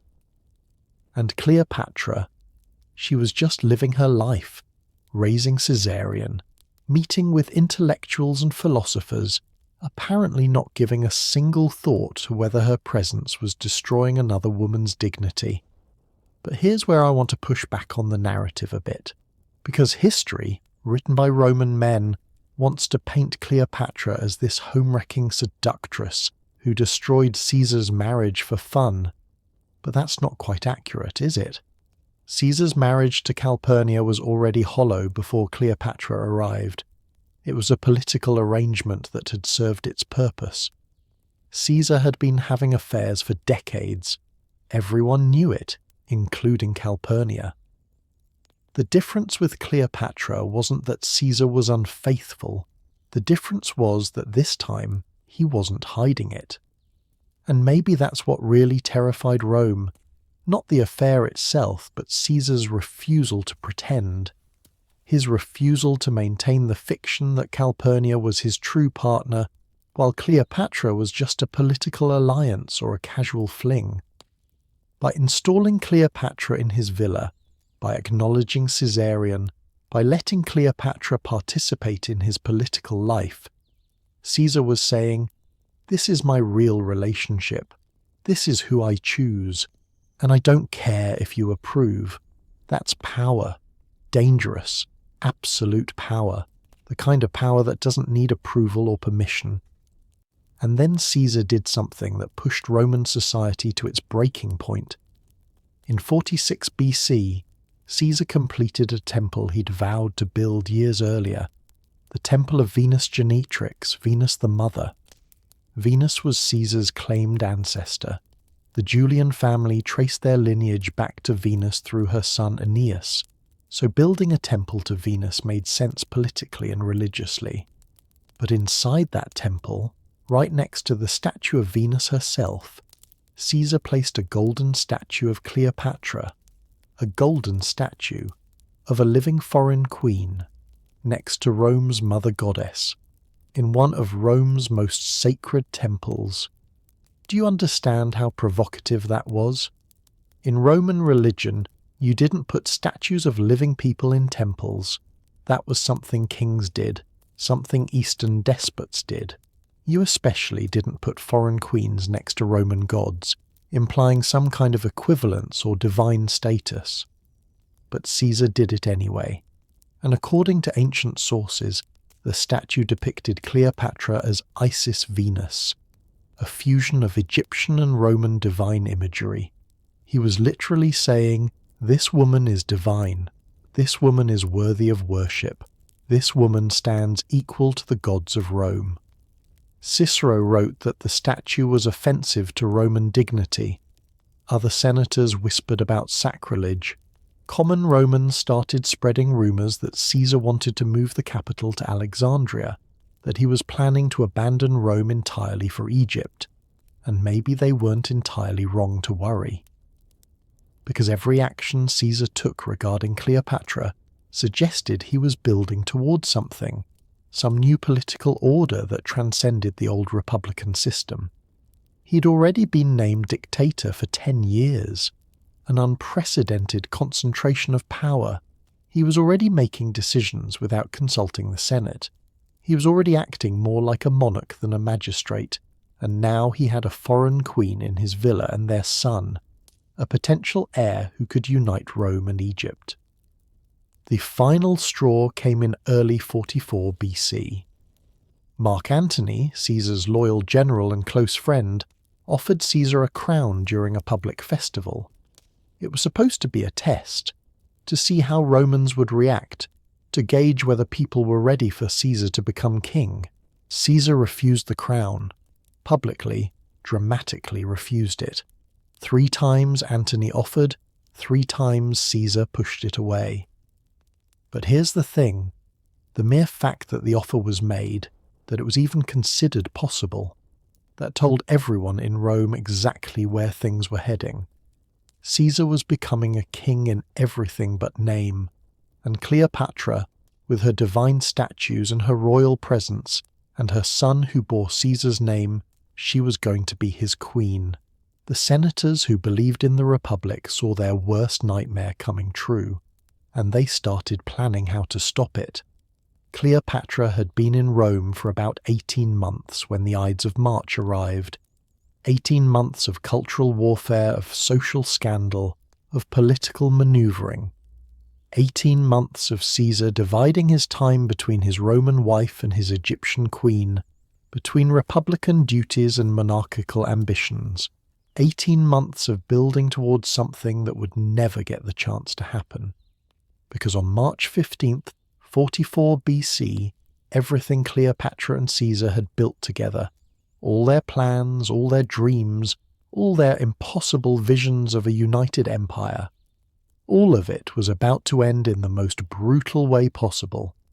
And Cleopatra was about to learn something terrible about power. It doesn't matter how brilliant you are, how strategic, how prepared. Sometimes history pivots on the decision of desperate men with knives, and there's nothing you can do to stop it. The conspiracy started over dinner, as most betrayals do. It was late 45 BC, probably autumn, and a group of senators were reclining in someone's dining room, picking at roasted peacock and drinking wine that cost more than most Romans made in a year. And they were complaining about Caesar, about the Republic, about how everything had gone to hell since that Egyptian queen showed up. But this dinner was different from the hundreds of other dinners where wealthy men complained about politics. Because at this particular dinner, someone, we don't know exactly who, but probably Marcus Brutus or Gaius Cassius, someone said the quiet part out loud, "We need to kill him." And instead of shocked silence or immediate rejection, the room went quiet in a different way. The way a room goes quiet when everyone's been thinking the same forbidden thought but nobody dared say it until now. That's how conspiracies begin. Not with dramatic declarations or evil manifestos, with whispered agreements over dinner, with men who convince themselves they're heroes saving the Republic when really they're just jealous, scared, and desperate to matter again. The conspiracy against Caesar eventually grew to include over 60 senators, 60 men, some of them Caesar's friends, some his former allies, some men he'd personally forgiven after they fought against him in the Civil War. That's how threatened they felt, how certain they were that Caesar had to die. But let's talk about Brutus, because Brutus is the one that breaks my heart. Marcus Junius Brutus was probably in his early 40s, though ancient sources disagree on his exact age. He was well-educated, philosophical, idealistic, exactly the kind of person who believes in principles over practicality. His mother, Servilia, had been one of Caesar's long-time mistresses. Some people whispered that Caesar might actually be Brutus's father, though the timeline doesn't quite work out. Whether or not Caesar was his biological father, Caesar certainly treated Brutus like a son. He'd forgiven Brutus for fighting against him in the Civil War. He'd appointed Brutus to important positions. He'd trusted him, promoted him, showed him favour again and again. And Brutus was going to kill him for it. Why? Because Brutus genuinely believed, and I think he did believe this in his naive idealistic way, that Caesar was destroying the Republic. That monarchy was worse than any personal loyalty, that killing Caesar would restore Rome to its former glory. Brutus was wrong, of course, hilariously, tragically wrong. Killing Caesar didn't save the Republic. It destroyed what was left of it. Within 15 years, Caesar's adopted son Octavian would become Augustus, Rome's first official emperor. The Republic was already dead. They just hadn't held the funeral yet. But in early 44 BC, Brutus and his fellow conspirators convinced themselves they were heroes. They called themselves the Liberatores, the Liberators. They genuinely thought future Romans would build statues to them, would celebrate them as the men who saved the Republic from tyranny.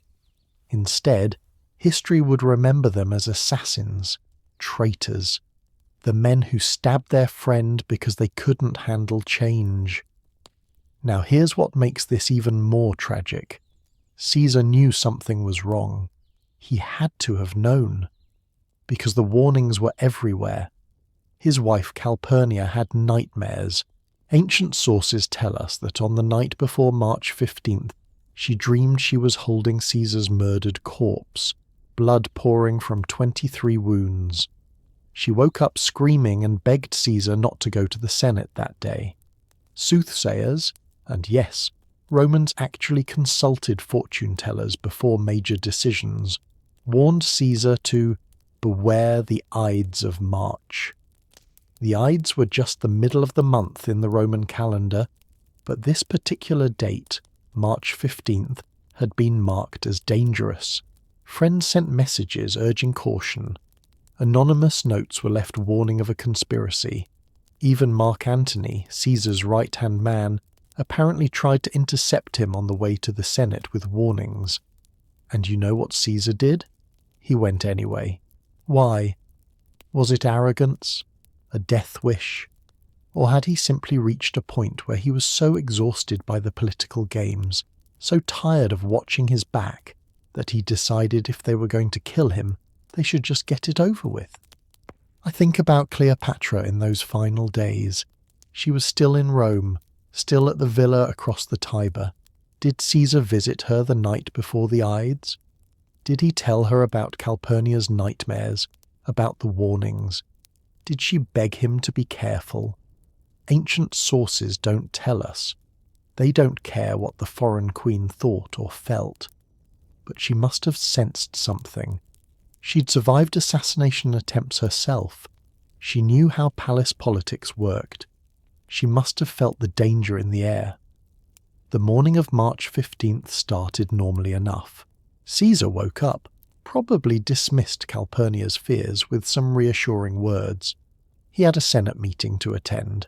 They were going to discuss some routine administrative matters, nothing dramatic. Just another day in the life of Rome's dictator. Except it wasn't routine, because the conspirators had been planning this meeting for months. They'd chosen the location carefully. The Theatre of Pompey, which had a meeting room attached. Not Caesar's usual Senate house, which meant Caesar's personal guards wouldn't be as vigilant. And they'd chosen March 15th specifically because Caesar was scheduled to leave Rome soon for a military campaign in Parthia. If they were going to act, it had to be now. The ancient historian Nicholas of Damascus gives us this detail. As Caesar was entering the theatre, someone pressed a note into his hand warning him of the conspiracy.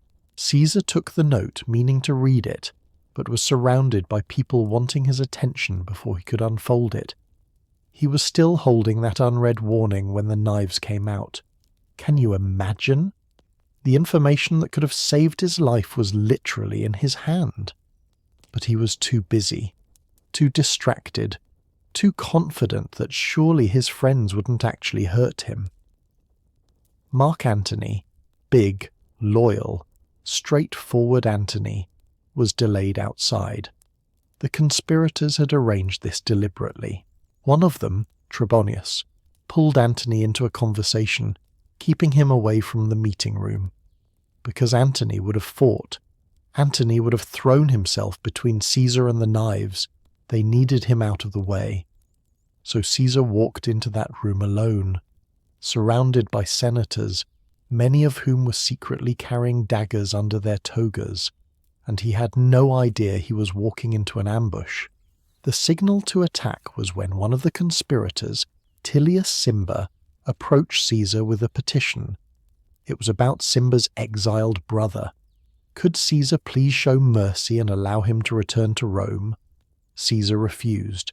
He'd refused this petition before. It was a known issue. But this time, Cimber didn't back down. He grabbed Caesar's toga, pulling it down off his shoulder. That was the signal. Casca struck first. He came from behind and stabbed Caesar in the shoulder. Not a killing blow. His hand was probably shaking, or maybe he couldn't quite bring himself to stab for the heart even after all the planning. Caesar spun around, grabbed Casca's arm and stabbed back with his stylus, the metal pen he used for writing. because even unarmed and surprised, Caesar was still a warrior. He was still a man who'd spent decades fighting for his life. But then the others moved in, all at once, from every direction. 23 stab wounds, the ancient sources tell us. 23 men who'd decided Caesar had to die. Suetonius gives us this heartbreaking detail. Caesar fought back at first, trying to defend himself, punching and kicking and struggling. But when he saw Brutus, his friend, his protege, possibly his son, when he saw Brutus with a knife, Caesar stopped fighting. He pulled his toga over his head, either to die with dignity or because he couldn't bear to watch Brutus betray him, and let them finish it. His last words? They weren't "et tu, Brute." That's Shakespeare's invention. Ancient sources suggest he either said nothing, or possibly said "kai su, teknon," in Greek, "you too, child." A question, not an accusation. Heartbreak, not anger. And then Caesar collapsed at the base of Pompey's statue. The man whose severed head had disgusted Caesar in Egypt. The man whose murder had brought Caesar to Alexandria and to Cleopatra. His statue was the last thing Caesar saw. History has a cruel sense of irony.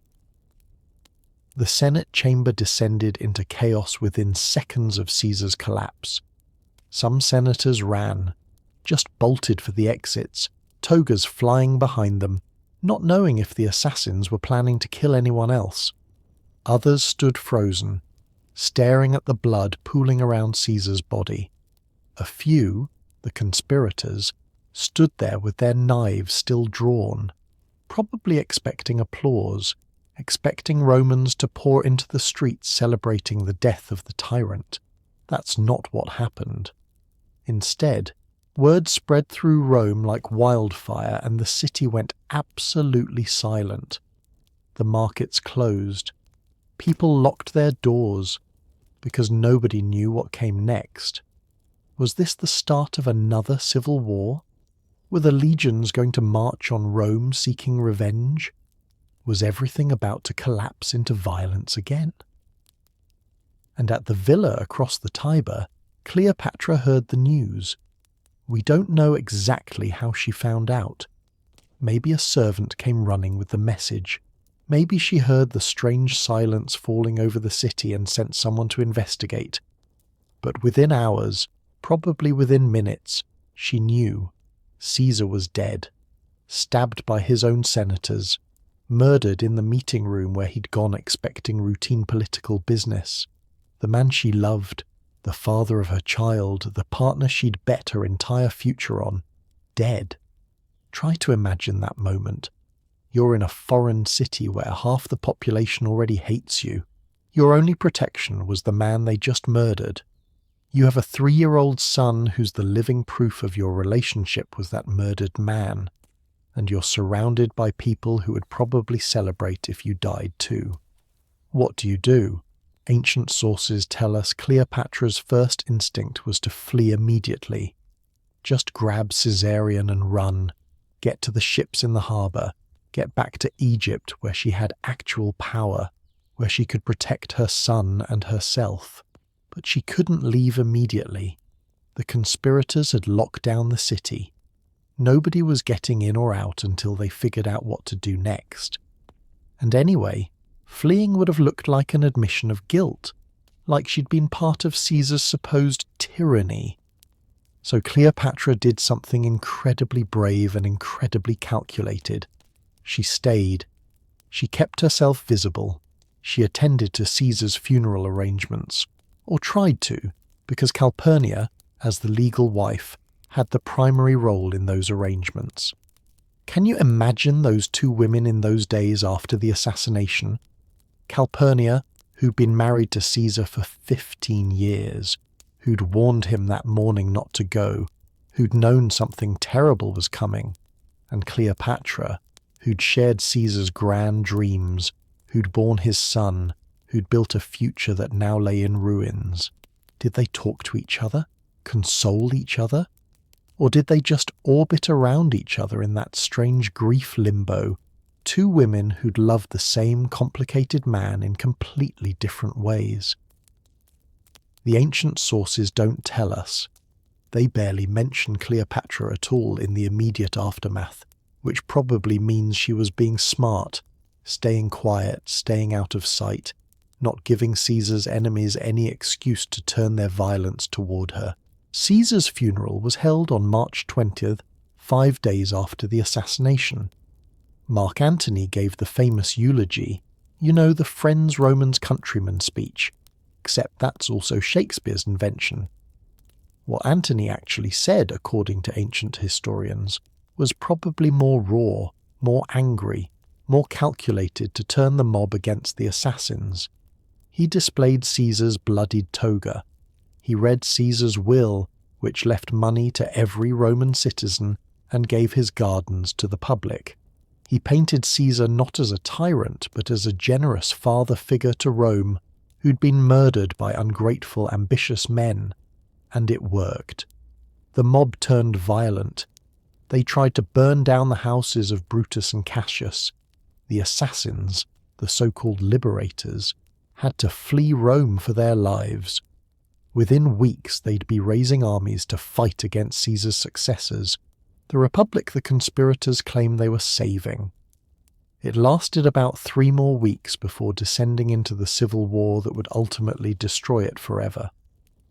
But Cleopatra wasn't staying to watch Rome tear itself apart. As soon as she could arrange safe passage, she left. Ancient sources suggest she departed in April 44th BC, about a month after Caesar's death. She took Caesarion, took her servants and advisors, took whatever wealth and political documents she could carry and sailed back to Egypt. The voyage across the Mediterranean must have been terrifying. Roman politics was in chaos, which meant the seas weren't entirely safe. Pirates, rival political factions, opportunistic generals, any of them might have seen capturing or killing Cleopatra as a way to gain advantage in the coming power struggle. But she made it. She arrived in Alexandria sometime in late April or early May, probably exhausted and traumatized and grieving, and still trying to process what had happened. And here's what's remarkable. She didn't fall apart. She didn't retreat into private mourning. She immediately consolidated power. Within weeks of arriving home, her co-ruler brother Ptolemy III mysteriously died. Ancient sources suggest poison, though of course nothing could be proven. Was Cleopatra responsible? Almost certainly.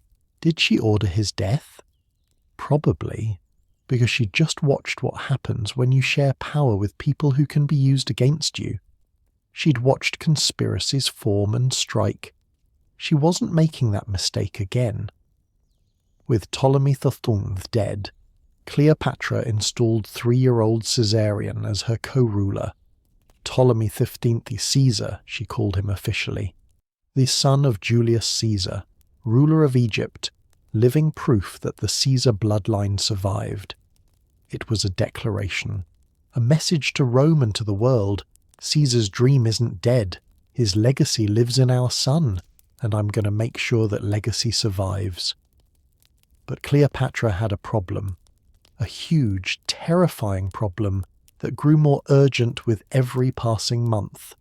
What would happen to Caesarion? Because back in Rome, 2 men were fighting for control of Caesar's legacy. On one side was Mark Antony, loyal, military, powerful, Caesar's right-hand man who'd actually shared his campaigns and battles. On the other side was Octavian, Caesar's 18-year-old grandnephew and adopted son, named in Caesar's will as his legal heir. Octavian, later known as Augustus, the man who'd become Rome's first emperor and one of the most successful rulers in human history. But in 44 BC, he was just a teenager with a famous name and a will that said he was Caesar's son. Except there was a problem with Octavian's claim. Caesar already had a son, a biological son, a son who looked like him, reportedly. Ancient sources mention that Caesarion resembled Caesar in features and mannerisms, a son who bore Caesar's name.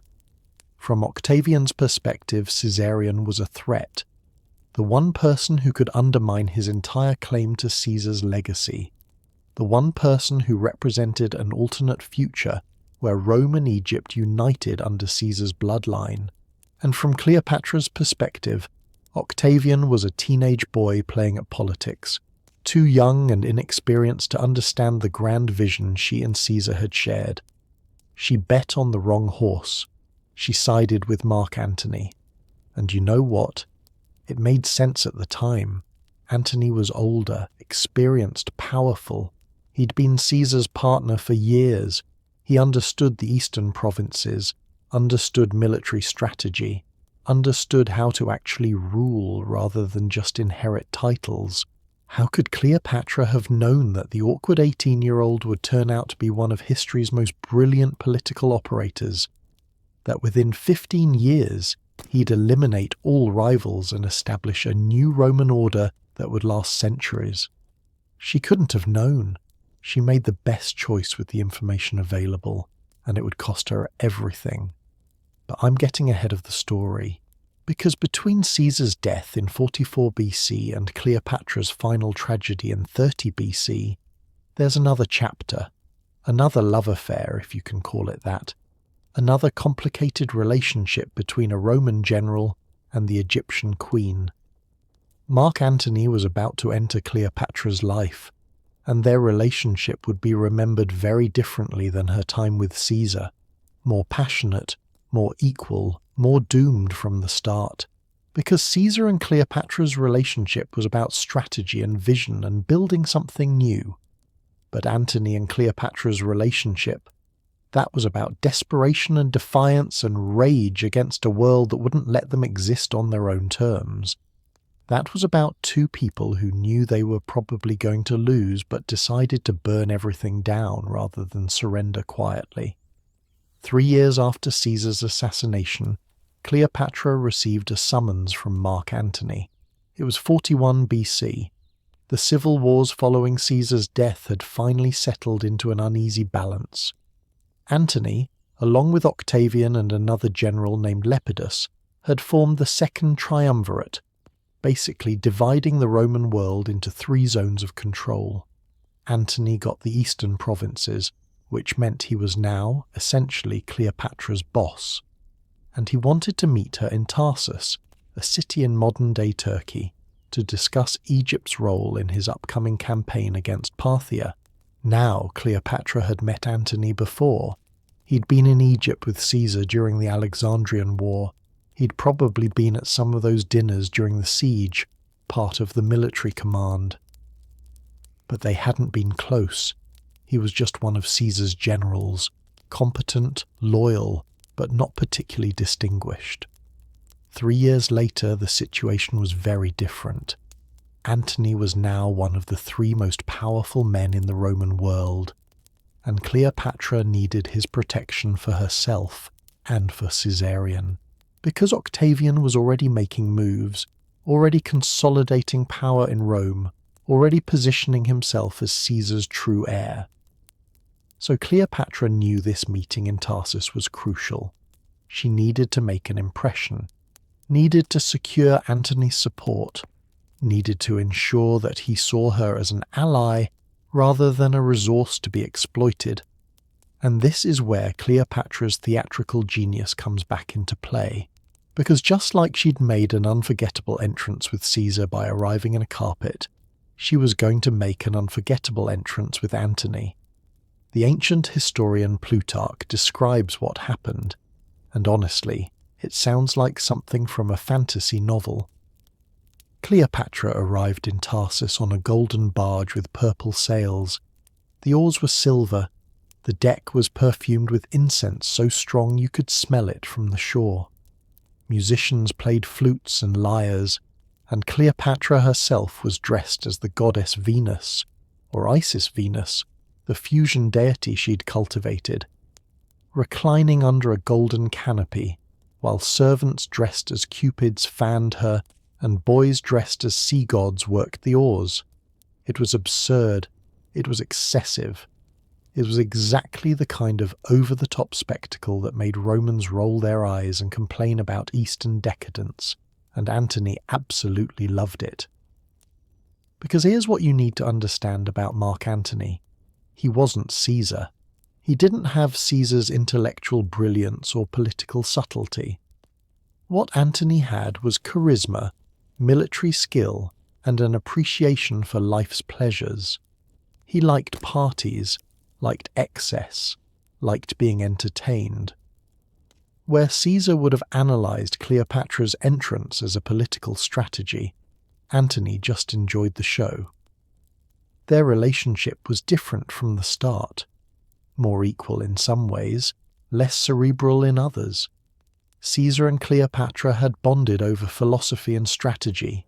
Antony and Cleopatra bonded over wine and theatre, and a shared sense that life was short and Roman politics was exhausting, so why not enjoy the moment? Ancient sources paint their relationship as a long party. They formed something called the inimitable livers, basically a dining club where they'd have extravagant feasts, play games, drink until dawn. Stories spread about their excess. Cleopatra supposedly bet Antony she could host the most expensive dinner in history, then dissolved a massive pearl in vinegar and drank it just to win the bet. Is that story true? Probably not. Pearls don't dissolve that quickly in vinegar, and even if they did, drinking it would have been pointless. But the fact that people believed these stories tells you something about how their relationship was perceived. It was seen as indulgent, excessive, unserious. But beneath the parties and the theatrical excess, there was real partnership. Cleopatra had 3 children with Antony, twins she named Alexander Helios, and Cleopatra Selene, Sun and Moon, and then a few years later another son, Ptolemy Philadelphus. 3 children. That's commitment. That's building a family, not just having an affair. And politically they made sense together. Antony needed Egypt's wealth to fund his military campaigns. Cleopatra needed Antony's protection against Octavian. Together they could potentially rule the eastern half of the Roman world, balancing Octavian's power in the west. But here's where Caesarion's story becomes truly tragic. Because in 34 BC, Antony held a ceremony in Alexandria that would seal all their fates. It's called the Donations of Alexandria, and it was essentially Antony playing Pharaoh. He staged this massive public event in Alexandria's gymnasium, and he literally gave away Roman territories to Cleopatra and her children. To Cleopatra, Queen of Kings, ruler of Egypt, Cyprus, Libya, and Coele-Syria. To Caesarion, King of Kings. Proclaimed Caesar's true son and heir, given rule over Egypt and its territories. To the twins and the younger son, various kingdoms and territories across the eastern Mediterranean. And the kicker? Antony declared Caesarion to be Caesar's legitimate heir, not Octavian, Caesarion, the biological son, not the adopted one. Do you see what Antony just did? He'd taken Octavian's entire claim to power, the claim that he was Caesar's rightful heir, and said, actually no. The real heir is living in Egypt with Cleopatra. This wasn't just provocative. This was a declaration of war. Antony had essentially said that Octavian's entire political identity was based on a lie. And Octavian? He used this perfectly. He went back to Rome and told the Senate, see, Antony's been seduced by the Egyptian queen. He's giving Roman territories to foreign children. He's trying to make that woman's bastard son the ruler of Rome. He's betrayed everything Rome stands for. It didn't matter that Octavian himself was ruling as a near dictator. It didn't matter that the Republic was already functionally dead. What mattered was that Octavian could frame this as Rome versus Egypt, civilization versus barbarism, legitimate heir versus foreign pretender. And in that framing, Caesarion, poor innocent Caesarion, who was now about 13 years old, became public enemy number 1. The war between Octavian and Antony was really a war over Caesarion, over whether Caesar's vision of a united Rome-Egypt empire would survive, or whether Rome would return to being a purely Italian power. The Battle of Actium in 31 BC decided that question. Antony and Cleopatra's combined fleet faced Octavian's forces in a naval battle off the coast of Greece, and they lost. Badly. The ancient sources debate what exactly happened. Some say Cleopatra's ships fled in the middle of battle, and Antony followed her, abandoning his fleet. Others suggest it was a planned retreat that fell apart. But the result was clear. Octavian had won. Antony and Cleopatra were finished. They retreated to Alexandria, knowing Octavian's armies would follow, knowing this was the end, and Cleopatra, ever strategic even in desperation, she started planning for Caesarion's escape. Ancient sources tell us she sent 17-year-old Caesarion away from Alexandria in the summer of 30th BC as Octavian's forces closed in. She sent him south toward India with a large amount of gold and jewels, telling him to find safety in the east, to build a life away from Roman politics. She was trying to save her son. The last piece of Caesar, the last hope for their shared dream. But she had also given him terrible advice, or maybe there was no good advice to give at that point, because Caesarion never made it to India. Octavian's agents intercepted him, or possibly bribed his advisors to turn him back. There are different versions of the story, but they all end the same way. Caesarion returned to Alexandria, either willingly or under false pretenses, and Octavian, who'd just captured the city, who'd found Cleopatra dead by her own hand in her mausoleum, now had to decide what to do with Caesar's 17-year-old son. His advisors debated it. Some argued for mercy. He's just a boy. He's no real threat.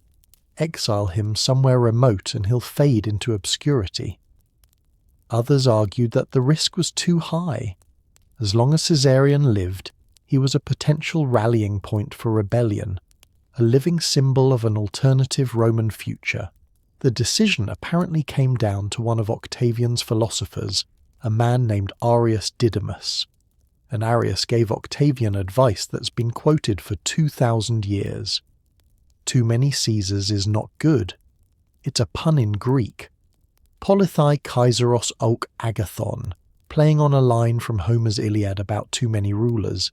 Clever, philosophical, and absolutely ruthless. Octavian had Caesarion executed. August 23rd, 30th BC, just 11 days after Cleopatra's death. 17 years old. Never ruled anything except in name. Never got to fall in love or travel or discover who he might have become. Just eliminated. Because he had the wrong name and the wrong parents, and was born into a story that was never going to have a happy ending. Ancient sources say he was strangled. Quick, relatively painless, the traditional Roman method for executing people they wanted to kill without public spectacle. No trial, no ceremony, no last words recorded for history. Just the last pharaoh of Egypt, the last of the Ptolemies, the son of Julius Caesar and Cleopatra VII, dead in a room somewhere in Alexandria, while outside the city celebrated its new Roman rulers. And with Caesarion's death, it was truly over. The dream of a united Rome-Egypt empire. The vision Caesar and Cleopatra had shared on that barge cruising down the Nile. The hope that their love could reshape the ancient world. All of it ended with a 17-year-old boy's last breath. Octavian, now calling himself Augustus, annexed Egypt as his personal property. Not a province of Rome, but his specifically. Egypt's wealth would fund the transformation of Rome from republic to empire. The grain that fed Alexandria would now feed Rome. The gold that decorated Egyptian temples would become Roman monuments. Everything Cleopatra had fought to protect was absorbed into the empire that killed her. But here's what haunts me about Caesarion's story. What if Arius had given different advice? What if Octavian had chosen mercy over pragmatism? Would Caesarion have lived a quiet life in exile, maybe becoming a scholar or a minor official, dying peacefully decades later?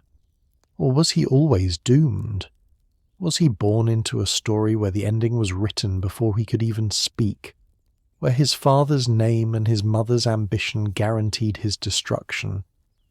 I think about that a lot, how some people's lives are determined by forces beyond their control, by political decisions made before they're born, by parents' dreams that become children's nightmares. Caesarion never got to choose his own story. He was Caesar's son, Cleopatra's hope, a pawn in a game of empires, and finally, at 17, just another casualty of Rome's transformation from republic to empire. And maybe that's the real tragedy of Cleopatra and Caesar's forbidden love. Not that it ended badly, lots of love stories end badly, but that their love created a child who was too dangerous to be allowed to exist, a child whose very birth was a crime against Roman law and whose death was necessary for Roman peace. How do you calculate the worth of a life in political terms? How do you justify killing a teenager because he might, possibly, someday, be used as a symbol by people you don't even know yet? Octavian justified it. History mostly accepted it as necessary, and Caesarion disappeared from history books reduced to a footnote. Also executed was Ptolemy Caesar, son of Julius Caesar and Cleopatra. 17 words in ancient histories. That's what his life amounted to in the official record. But he lived. He was real. He had thoughts and fears and hopes we'll never know. He probably loved his mother, probably wondered about the father he never really knew, probably dreamed about the future before realizing he didn't have one. And that, the erasure of who he actually was, the reduction of his entire existence to his political inconvenience, that might be the cruelest part of this entire tragic love story. So here we are, 2,000 years later, still talking about them. Cleopatra and Caesar have been dead for over 2 millennia. Their empire collapsed, their son was murdered. Everything they built together was destroyed or absorbed into the very Roman system they challenged. And yet, we're still here, in the middle of the night, captivated by their story. Why? What is it about this particular love affair, out of countless romances and political alliances throughout history, that still grabs us by the throat and won't let go? I think it's because their story asks questions we're still trying to answer. Questions about power and love, about ambition and intimacy, about whether you can change the world with someone or whether the world always wins in the end. Let's start with the most obvious question, the one everyone asks. Was it real love or was it just politics? And you know what? I think that's the wrong question, because it assumes love and politics are opposites, that something can't be both strategic and genuine at the same time. But that's not how human relationships work, especially not relationships between powerful people. Caesar needed Cleopatra's wealth and Egypt's resources. Cleopatra needed Caesar's armies and political protection. Those are facts. But it's also a fact that Caesar stayed in Egypt for months when he should have returned to Rome, that he risked his political career by installing her in his villa and acknowledging their son, that he put a golden statue of her in Rome's most sacred temple, knowing it would enrage the Senate. You don't do that for a political alliance. You do that for someone who's gotten under your skin, someone who's changed the way you see the world, someone you can't imagine living without. And Cleopatra, she could have negotiated safe passage out of Rome the moment Caesar died. She could have publicly distanced herself from him, claimed their relationship was purely diplomatic. But she didn't. She stayed for his funeral. She named their son after him. She spent the rest of her life trying to secure that son's future, trying to protect the legacy of a man who'd been dead for years. That's not political calculation. That's grief. That's love. So yes, it was strategic. And yes, it was real. Both things can be true at once. Human beings are complicated like that. But here's what really fascinates me. How their story got twisted over the centuries. Because the version we know, the version that's been told and retold in plays and movies and books, that's mostly Roman propaganda. Think about who wrote the histories we rely on. Roman men. Men who wrote for Roman audiences who needed to believe Rome was superior to Egypt, that civilization triumphed over barbarism, that Augustus, was the hero who saved Rome from foreign influence. In that narrative, Cleopatra had to be a seductress, a witch, a manipulator who used her feminine wiles to control powerful men. Because if she was just intelligent and strategic and politically brilliant, if she was Caesar's equal rather than his puppet master, that undermined the whole story Rome was telling about itself. The Roman historian Dio Cassius, writing 200 years after Cleopatra's death, described her as having surpassing beauty and being skilled at conversing and making herself agreeable to everyone. But then he adds, and this is the important part, that she used these qualities to ensnare men. Ensnare. Like she's a spider and they're helpless flies. But here's an alternative reading. Maybe Caesar and Antony weren't ensnared. Maybe they made conscious choices to partner with a brilliant woman who offered them something they couldn't find anywhere else. Intellectual partnership, genuine affection, a vision for the future that went beyond endless military campaigns and senatorial politics. Maybe the scandalous part wasn't that Cleopatra was manipulative. Maybe the scandalous part was that she was their equal, and Roman society couldn't handle that. The poet Horace, writing during Augustus's reign, called Cleopatra a fatal monstrum, a fatal monster, a deadly omen. He wrote poems celebrating her defeat at Actium as if killing a woman and her teenage son was some kind of heroic victory. But here's what's interesting. Even in Horace's propaganda poetry, you can sense the fear. Not fear of Cleopatra's military power. Egypt's army wasn't particularly impressive. Fear of what she represented, a woman who ruled in her own right, a woman who could meet Roman generals as an equal, a woman who refused to play by Rome's rules about who got to matter. That's what terrified Rome. Not the woman herself, but the possibility she represented. And that fear echoes through history. Because for 2,000 years, writers and artists have been obsessed with Cleopatra, but they've mostly used her to talk about their own anxieties about powerful women. In the Middle Ages, she became a cautionary tale about lust and vanity. In the Renaissance, she was romanticized as the exotic Eastern queen. In the Victorian era, she was simultaneously criticized for her sexuality and celebrated for her beauty. In Hollywood, she's been played by Theda Bara, Claudette Colbert, Elizabeth Taylor, each version reflecting what that era found fascinating or frightening about feminine power. We keep retelling her story because we haven't figured out what to do with powerful women yet. We're still asking the same questions Romans asked. Is she too ambitious, too sexual, too political, too much? But what if we ask different questions? What if instead of asking whether Cleopatra manipulated Caesar, we asked, what would have happened if they'd succeeded?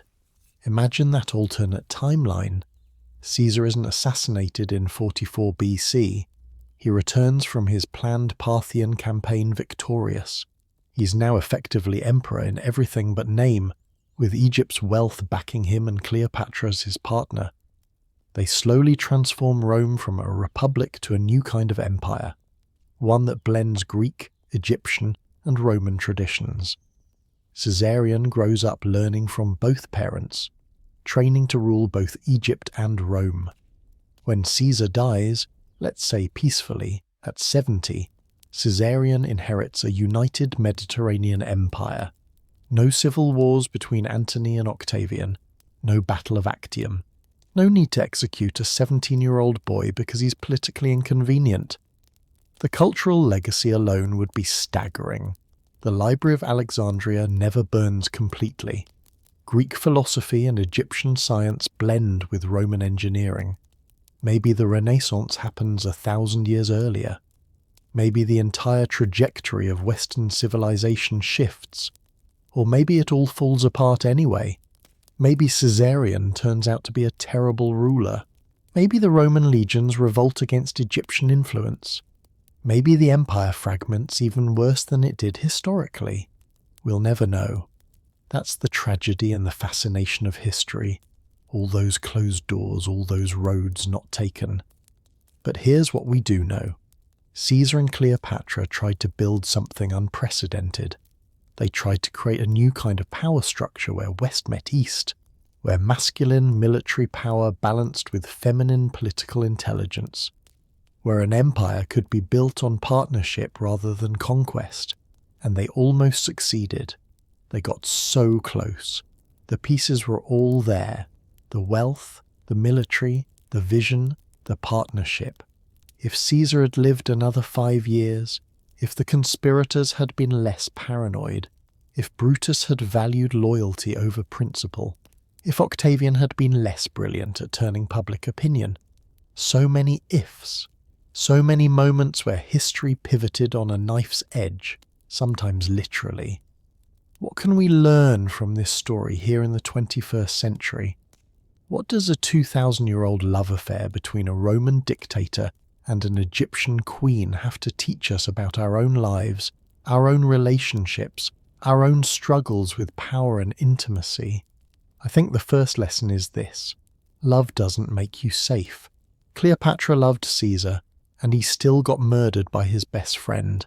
She loved Antony, and they still lost everything. Love doesn't protect you from betrayal or violence or political collapse. If anything, love makes you more vulnerable because it gives you something precious to lose. But, and this is crucial, that doesn't mean love isn't worth it. Because look at what Cleopatra and Caesar created in the brief time they had together. They survived a siege, they celebrated victory. They sailed down the Nile on 400 ships. They had a child who for 17 years at least represented hope for a different kind of future. They challenged every rule about who got to have power and how that power should be used. They lived fully, intensely, dangerously. They chose each other knowing the risks, knowing the costs, knowing that powerful people always have targets on their backs. And when it all came crashing down, when Caesar was murdered, when their son was executed, when everything they'd built turned to ash, I don't think either of them would have said, "I wish I'd played it safe. I wish I'd followed the rules. I wish I'd chosen security over passion." Because some things are worth the risk. Some connections are worth upending your entire life for. Some partnerships are worth defying empires to protect. The second lesson is about the nature of legacy. Because here's the wild thing. Cleopatra and Caesar lost. Their side didn't win. Their vision for the future didn't come true. Their son was murdered. Everything they wanted was destroyed. And yet we're still talking about them. Still fascinated by them. Still trying to understand what they meant to each other and what their relationship meant for history. Meanwhile, who remembers Octavian's wife Livia? She was married to the most powerful emperor Rome ever had for 50 years. She was politically brilliant in her own right.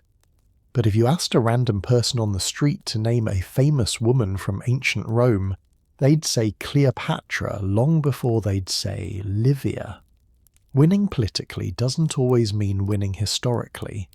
Sometimes the people who failed spectacularly, who reached for impossible dreams and died trying, those are the people we remember. Those are the stories that echo through millennia. So if you're facing a choice right now, between playing it safe and reaching for something that scares you, between following the expected path and blazing your own trail, Remember, Cleopatra rolled herself in a carpet and smuggled herself into the bedroom of the most powerful man on earth. Remember, Caesar crossed a tiny river knowing there was no going back. Remember, they chose each other over empires. I'm not saying be reckless, I'm not saying ignore consequences, but I'm saying some risks are worth taking, some connections are worth fighting for, some dreams are worth pursuing even if they're probably going to end badly. Because the alternative, playing it safe, following the rules, living a small life because you're afraid of what might happen if you reach for something bigger, that's its own kind of tragedy. The third and final lesson is about the stories we tell. Because Cleopatra's story has been told and retold for 2,000 years, and with each retelling, someone makes choices about what to emphasize, what to diminish, whose perspective to privilege. Roman historians painted her as a seductress, because that fit their narrative about Rome's superiority. Medieval writers turned her into a moral cautionary tale. Hollywood made her into a glamorous tragedy, and each version reveals more about the storyteller than about the actual historical Cleopatra. So whose story are you telling about your own life? Are you the hero or the victim, the seductress or the strategist, the person things happen to or the person making things happen? Because here's the truth. Cleopatra was ambitious and calculating and strategic. She was also brilliant and charismatic and genuinely in love. She made cold political decisions that got people killed. She also risked her life trying to save her son. She used people for political gain. She also inspired fierce loyalty in those closest to her. She was complicated. She was human. She contained multitudes, just like we all do. And maybe that's the real lesson of her story, that you don't have to be just one thing. You can be ambitious and loving, strategic and genuine, ruthless when necessary and tender when possible. You can reach for power and reach for connection. You can be both the person who rolls herself in a carpet to seduce an empire and the person who mourns at her child's grave. Life doesn't require you to choose between being soft and being strong, between being political and being personal, between loving deeply and ruling effectively. You can be all of it. Messy, contradictory, impossible to categorize, just like Cleopatra was. So here's my final thought, and then I'll let you go. 2,000 years from now, what stories will future humans tell about our time? Which of our love affairs will they still discuss in the middle of the night? Which of our choices will they analyze, debate, wonder about? We can't know, but maybe the point isn't to be remembered. Maybe the point is to live fully in the present, to love deeply even when it's risky, to reach for impossible dreams even when the odds are against you, to be so authentically yourself that future historians can't quite fit you into their neat categories. Cleopatra did that, Caesar did that. And their 17-year-old son, in his brief, tragic life, represented a dream that was too dangerous to be allowed to live. But dreams don't really die, do they? They transform, they echo. They inspire new generations to try again, to reach a little higher, to imagine a different kind of future. Maybe that's the real legacy of Cleopatra and Caesar's forbidden love. Not what they accomplished, but what they attempted.